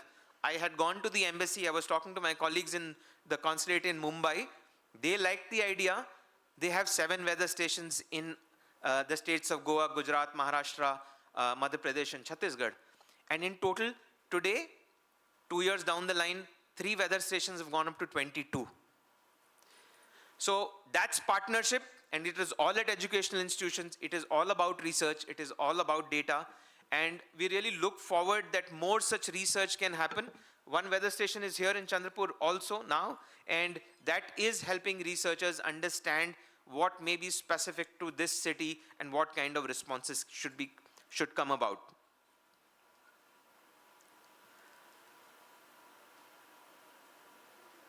Real-time data on deforestation, glaciers melting, sea level rising, and the overall health of our planet is critical to our joint efforts. That is what we strongly believe. And I can give you numerous examples of the partnerships that we have in the area of climate change and environment. But at this point, I will stop and I will just say thank you very much for bringing this conference together. This is an important conference. I really look forward to finding practical solutions from the papers that are presented, because academic conferences otherwise are only intelligible to academicians.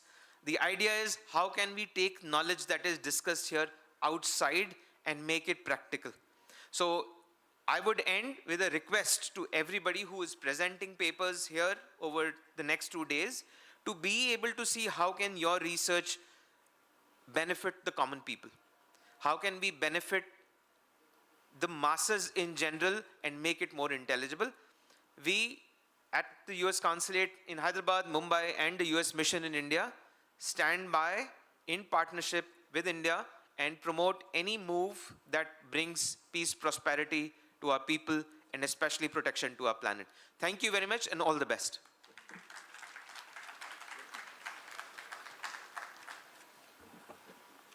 Many thanks, Salil sir. And you are actually instrumental in this collaboration, and because of your efforts, now we are eager to listen to Professor Neil. Professor Paramita Sen, please join us for the next discussion. After Salil sir's collaborative effort, discussion, and City University CUNY students are also very much eager to listen to us once again, madam. So Professor Neil is the chair. Please wait here. No, please. Please wait here. Professor Neil Philip is the chairperson of the Department of Chemistry, Earth Science, Environmental Science at the City University of New York. He has also served as the interim associate dean of the academic affairs.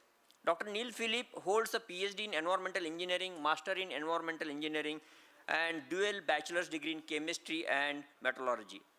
Dr. Neil Philip's scholarly work includes journal articles, atmospheric pollution, water, wastewater pollution, educational research, and as well as through his leadership and the research, Dr. Philip has contributed significantly to the field of environmental engineering education, reflecting his dedication, both academic excellence and global engagement.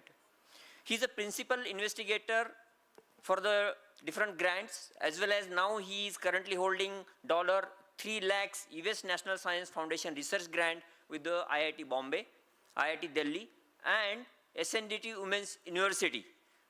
Lot of contribution we got. We, out of 22 stations mentioned in India, solar power weather stations, 3 weather stations our SNDT Women's University students are handling, and our faculty members are using that weather station data, micro weather station data.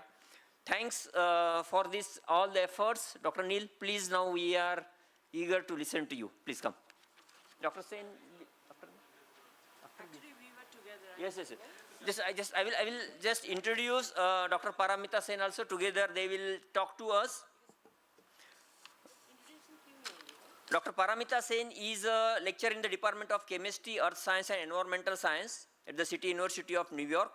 As well as he was also communicated with the different universities. Iceland University in the New York holds master's degree in the geography, as well as her solid background work in the sustainability is continuously we are observing. Professor Sen teaches variety of courses including geography, geology, metallurgy, environmental science. Please come. Dr. Neil.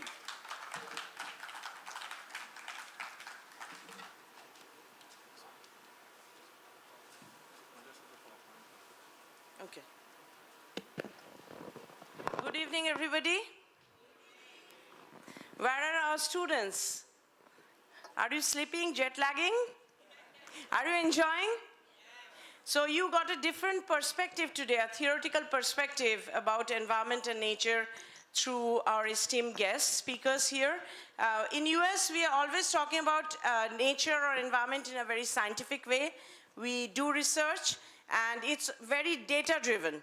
But yes, sometimes I feel that there is a philosophy or mythological thing that is lacking, but I was very glad to hear about it today, and it brought back memories from my college days also. So you enjoyed it, right?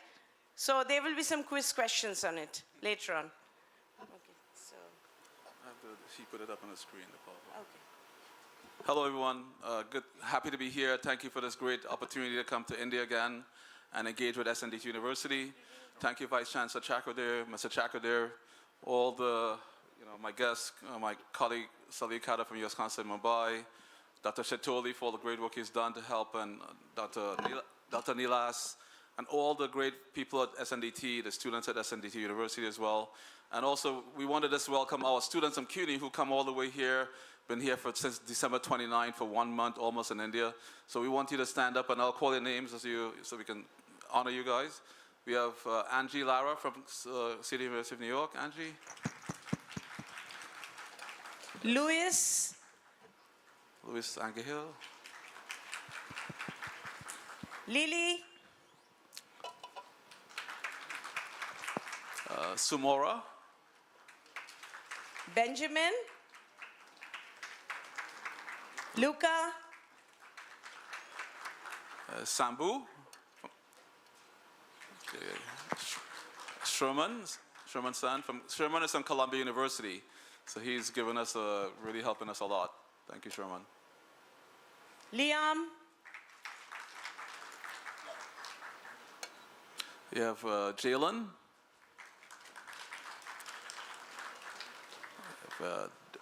Donik.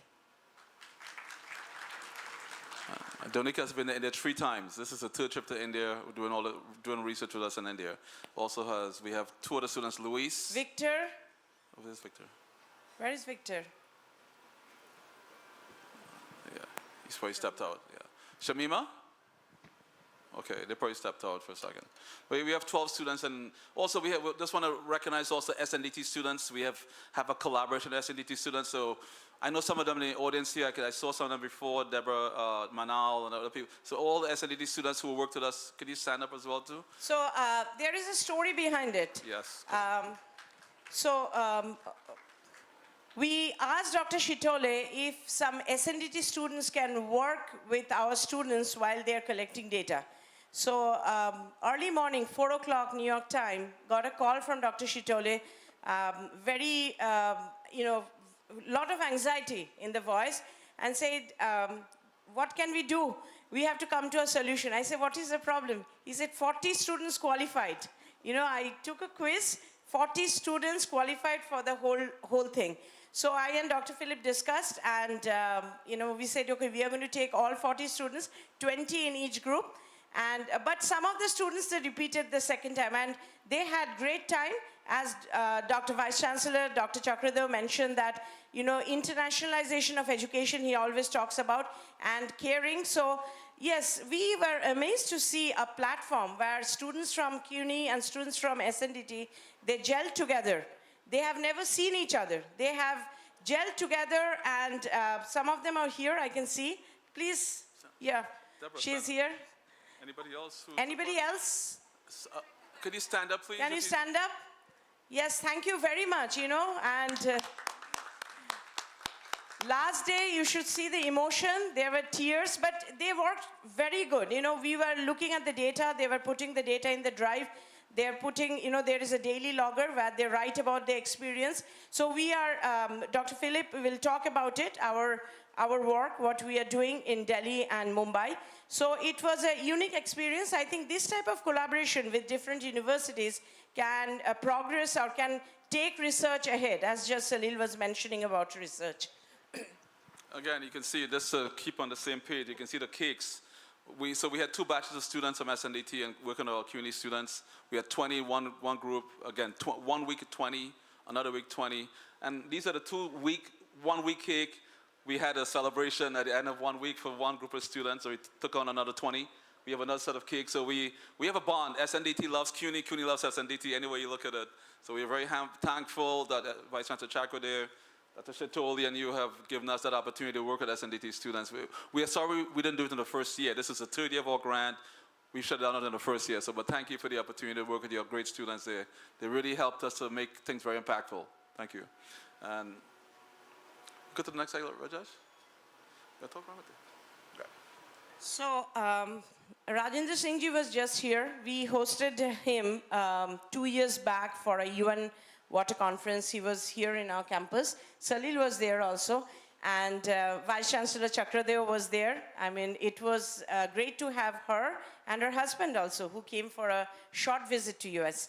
So this is our campus, Bronx Community College. We are a part of City University of New York, the largest public school system in eastern side, I will say, and or the whole of United States. We have 3 lakh student, and we have 25 campuses around New York City, in the 5 boroughs of New York City. The university is a state university. It's under the governor of New York, and we are heavily funded by the governor's office and mayor's office. Mayor, Eric Adams is also, I mean, he heads all the 25 campuses. Can you go back, please? So this is our campus. We have the Hall of Fame, which is, this campus actually belonged to NYU campus. So we have a lab from Einstein. Einstein's Manhattan project was also in this campus. This is a Hall of Fame. Don't ask me why we have cows. I don't know, avant-garde thing, this is our library. You can see on the left side, that's actually designed after Louvre. Dr. Chakradeo, if you remember, the India Center inauguration, she was a part of it. We have the India Center in CUNY, India Center there in SUNY also, in Harvard University and NYU, but our campus holds the India Center among all the 25 campuses. Next. I'm Paramita, the director of the India Center. She's doing a good job of really engaging in India. We have so much activities with India, one campus, and we are one university. You can see we have, again, 25 campuses, but we are one university. So we have students, the students we have here today, they come from 5 of the campuses. And so far in India, we have brought 102 students to India doing research and other activities. And these students have come from 13 of CUNY's, more than half, 13 of the campuses have brought students to India. So this is, again, one university, that's CUNY, City University of New York. Again, some very important people came to CUNY, Jonas Salk, Colin Powell, he led the former Secretary of State.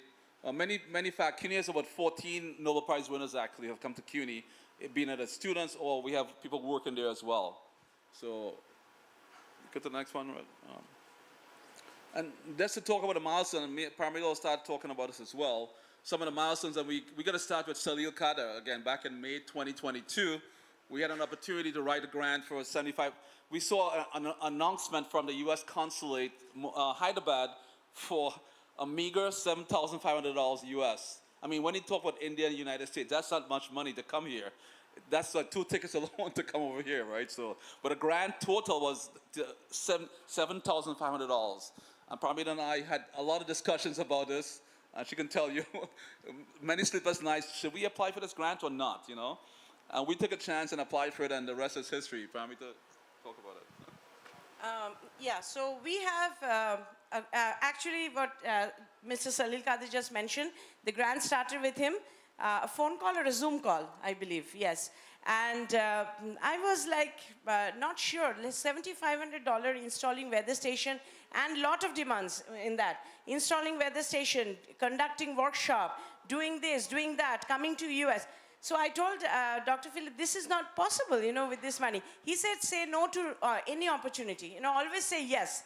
And that $7,500 became how much? I don't know. $120,000. $120,000 later on. And we have 22 weather stations installed. We have one in the Governor House. That's also maintained by SNDT. And we have one in Juhu Beach campus, right? Yes. So the other grants which we have, Dr. Philip is a PI, and the co-PI is a IRIS grant with which the students are here. This is the 3rd year we are with the grant. We are measuring air pollution in Delhi and Mumbai. All of us in India, we are very familiar with the air quality. With the California forest fire, the air quality in Delhi is worse than that. So I mean, lot of policies are there. We have the odd number, even number car, but things. I mean, according to IIT Delhi, they say the air quality is getting better in some areas. We have to have more strict air quality is, I think, the policies. Tomorrow we are going to present about what we are doing, our students. They finished their Bombay part, so we are doing micro-level pollution measurement with our boxes. We will have a chance to showcase our work and the data, and we are hoping, to solve this this thing, to be a part of the major policy making with this pollution. Thank you, Paramita. So those two grants, we also have a grant with the U.S. Consulate Mumbai. As Salil mentioned before, we got involved with U.S. Consulate Mumbai. Was very interested in when it saw the work being done by Salil and Hyderabad Consulate, and they wanted to get involved. So we got a grant separately from U.S. Consulate Mumbai, which we install 7 weather stations. So through the public diplomacy grants with the U.S. State Department, Consulate Mumbai, Consulate Hyderabad, we have installed 19 stations, and we have another 4 through our U.S. NSF grant. Again, one of those 4 is the one in Chandra, Peru. We just submitted, we just did in last August. We came here last August as one of the pre-conference events here in Chandra, Peru, and set up a weather station. Dr. Shatoli, Mr. Rajesh Gosavi has been very helpful to us. He's also helped us in Hyderabad as well when we have any kind of technical, and Governor's House. Any technical issues, we call him to Hyderabad. Salil, he was very helpful to us in Hyderabad as well, Dr.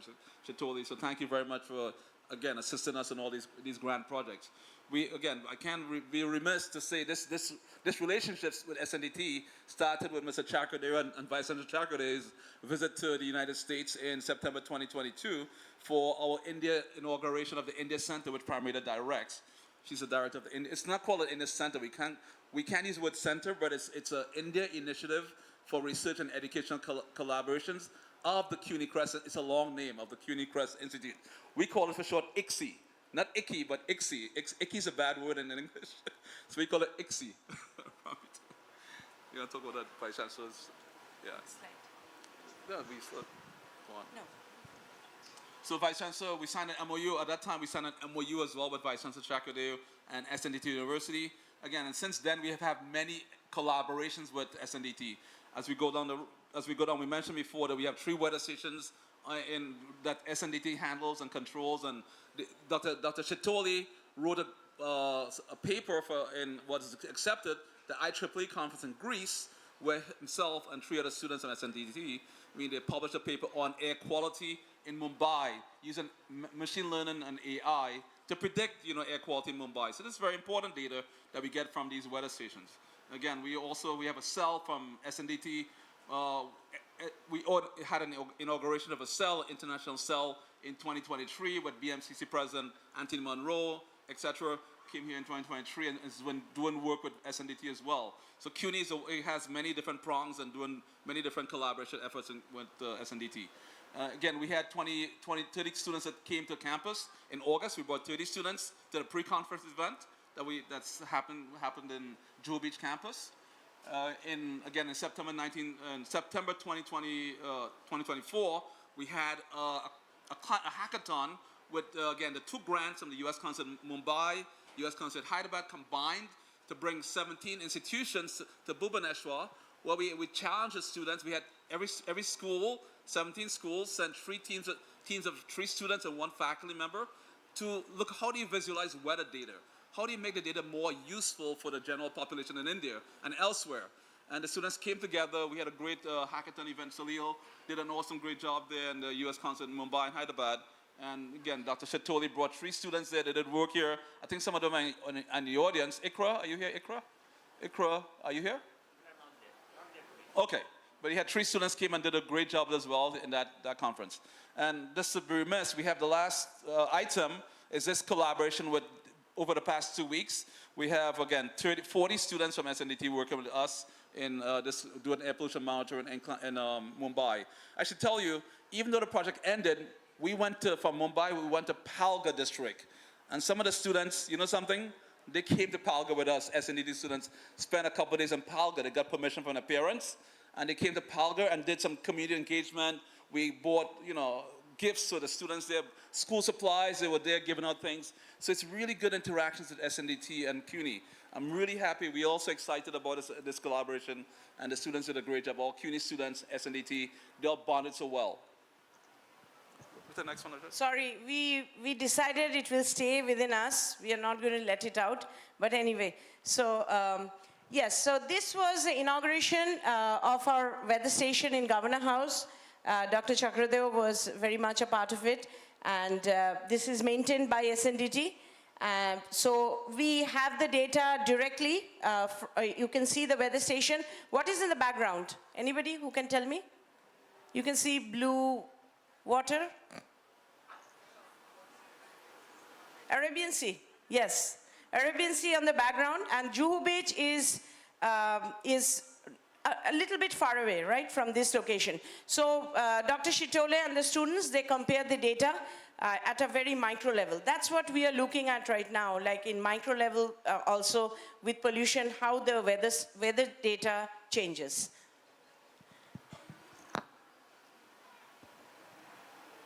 So this was also the installation of weather station at Juhu Beach in SNDT. It was a great day. Still, it seems that it was yesterday. I mean, we did it. So we have the data. The data has been used by the students, as Dr. Philip just mentioned. There was some research paper that was, mentored by Dr. Shitole, and it got published. And they participated in hackathon also.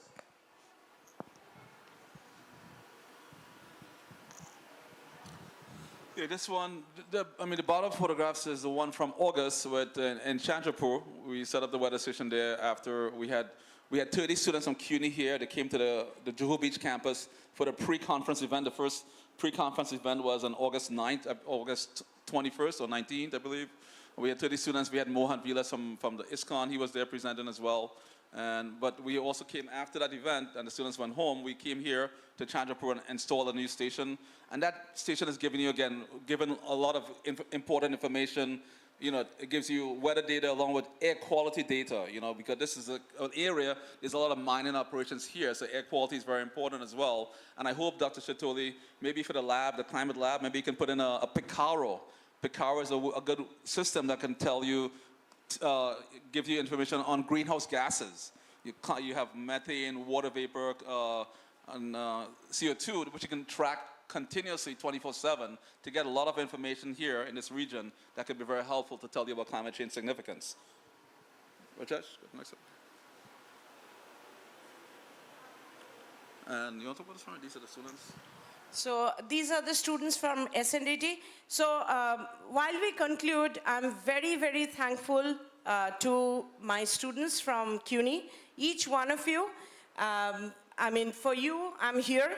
For you, the grant was written, and you are doing a wonderful, wonderful job in collecting data and writing your logs. And we see a lot of, you can go back and definitely present. Along with this, I'd definitely like to thank all the SNDT students who have collaborated with the grants. I think you had great teamwork effort. I have seen that, and you enjoyed the day. We have seen it. And thank you very much. These are some of the pictures. And at the end, I'll thank Dr. Chakradev. She is a visionary leader, and I think SNDT is very fortunate to have her leadership. And let's continue with this and the collaboration. Thank you. And last, we just want to give some acknowledgments. One second. We want to acknowledge, again, make these acknowledgments to the State Department, again, the NSF grant that we have. We have the State Department. Salil is, again, Salil, Alex McLaren from the U.S. Consulate, Alex McLaren was in a weather station in Watson University. For 3 hours in the hot sun, he was there, the public diplomacy officer, sitting in the tree sun, installing weather stations along with Salil and other people as well. Consul Mumbai, our Chancellor, our Chancellor Rodriguez, and our President Santiago, the Consul General, who's been very supportive of our efforts to give us special visas to come to India.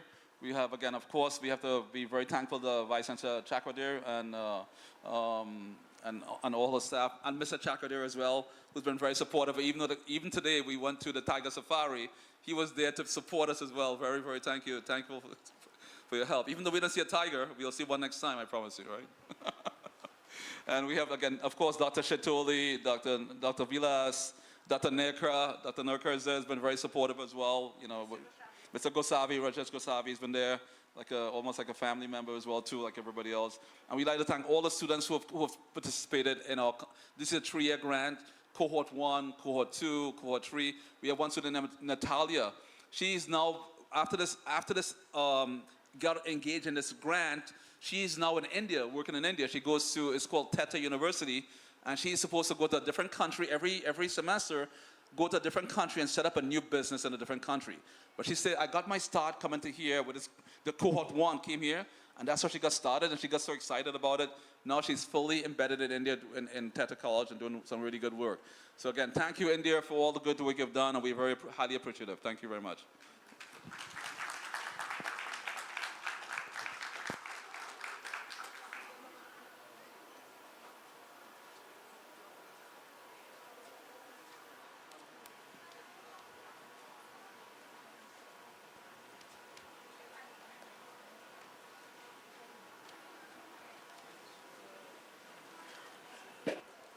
Thank you, Professor Neil and Professor Parmita Sen, Madam, for sharing us valuable information. Now I request Professor Sanjay Shitole, sir, to deliver a vote of thanks.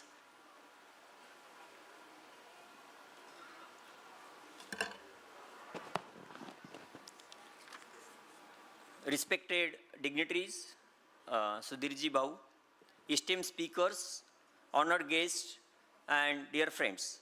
It is a great honor to give you a vote of thanks on the behalf of SNDT Women's University and organizing committee of ICCC-2025. Today's session has been a truly meaningful and has opened our eyes to the challenges of climate change.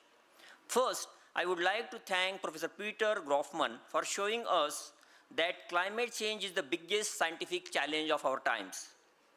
It needs help from many different fields like physics, chemistry, biology, social sciences, and calls for a new ways of working together. Professor Groffman's message about building resilience and collaborating closely, strongly supports what we are all doing here in this international conference. Next, I extend my sincere gratitude to Gurudev, Dr. Shankar Abhyankarji, for sharing valuable insights on our Indian knowledge system, Bharatiya knowledge system, and spiritual traditions.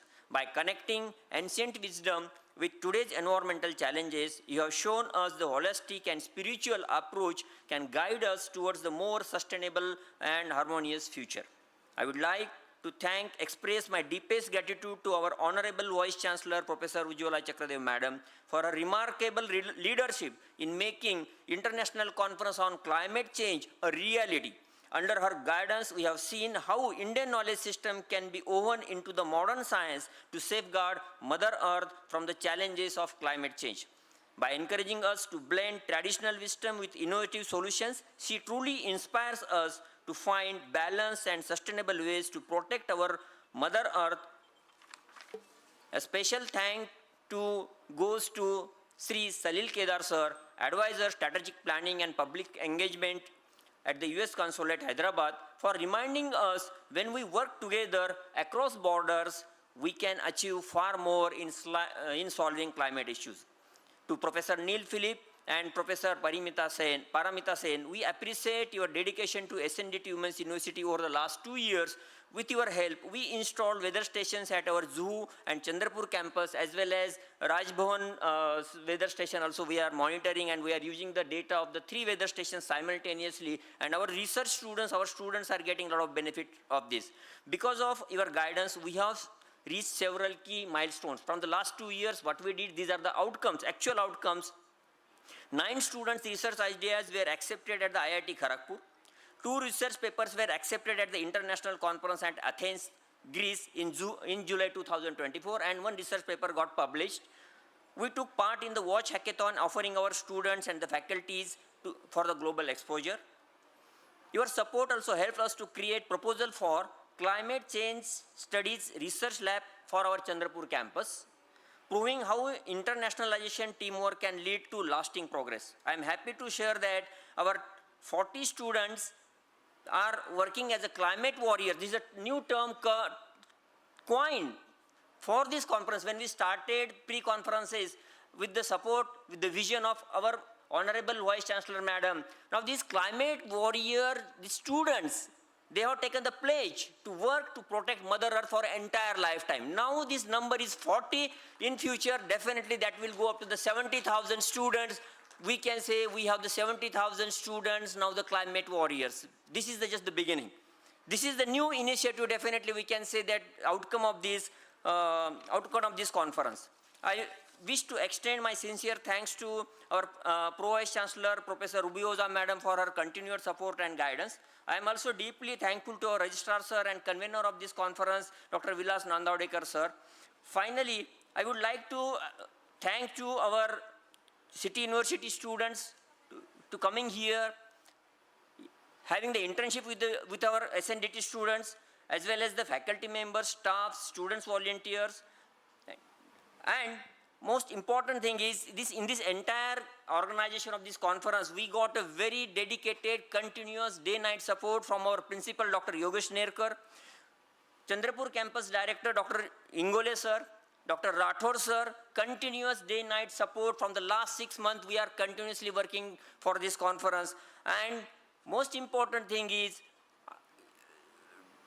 the research outcome. Many researchers showed interest.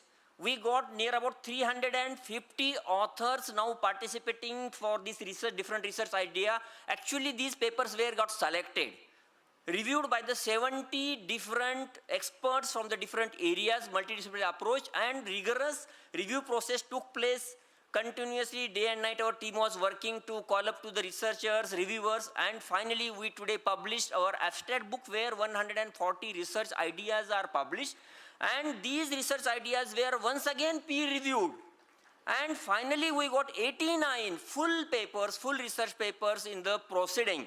And we have to publish 2 volumes, not only 1 volume. So this is a really, that means when we started 6 months ago, and within these 6 months, what we achieved, really great team, great leadership, great vision. Many, many thanks to all of you, many, many thanks. Thank you, thanks a lot.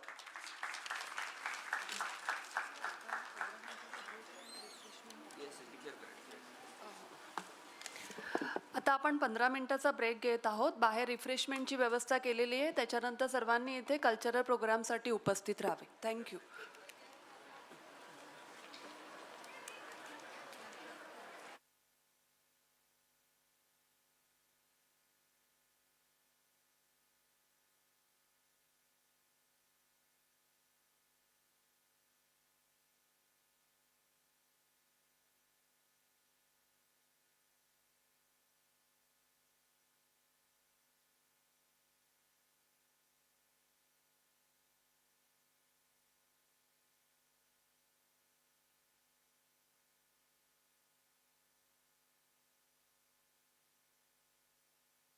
बंद कोणी केलं? स्टुडंटला request आहे त्यांनी सर्वांनी इथे स्टेजवर यावेत. Okay. क्युनी student, SNDT स्टुडंटनी सर्वांनी इथे यावे. सरांना, सुधीर सरांबरोबर त्यांना फोटो काढायचे आहेत. तर kindly I request all the क्युनी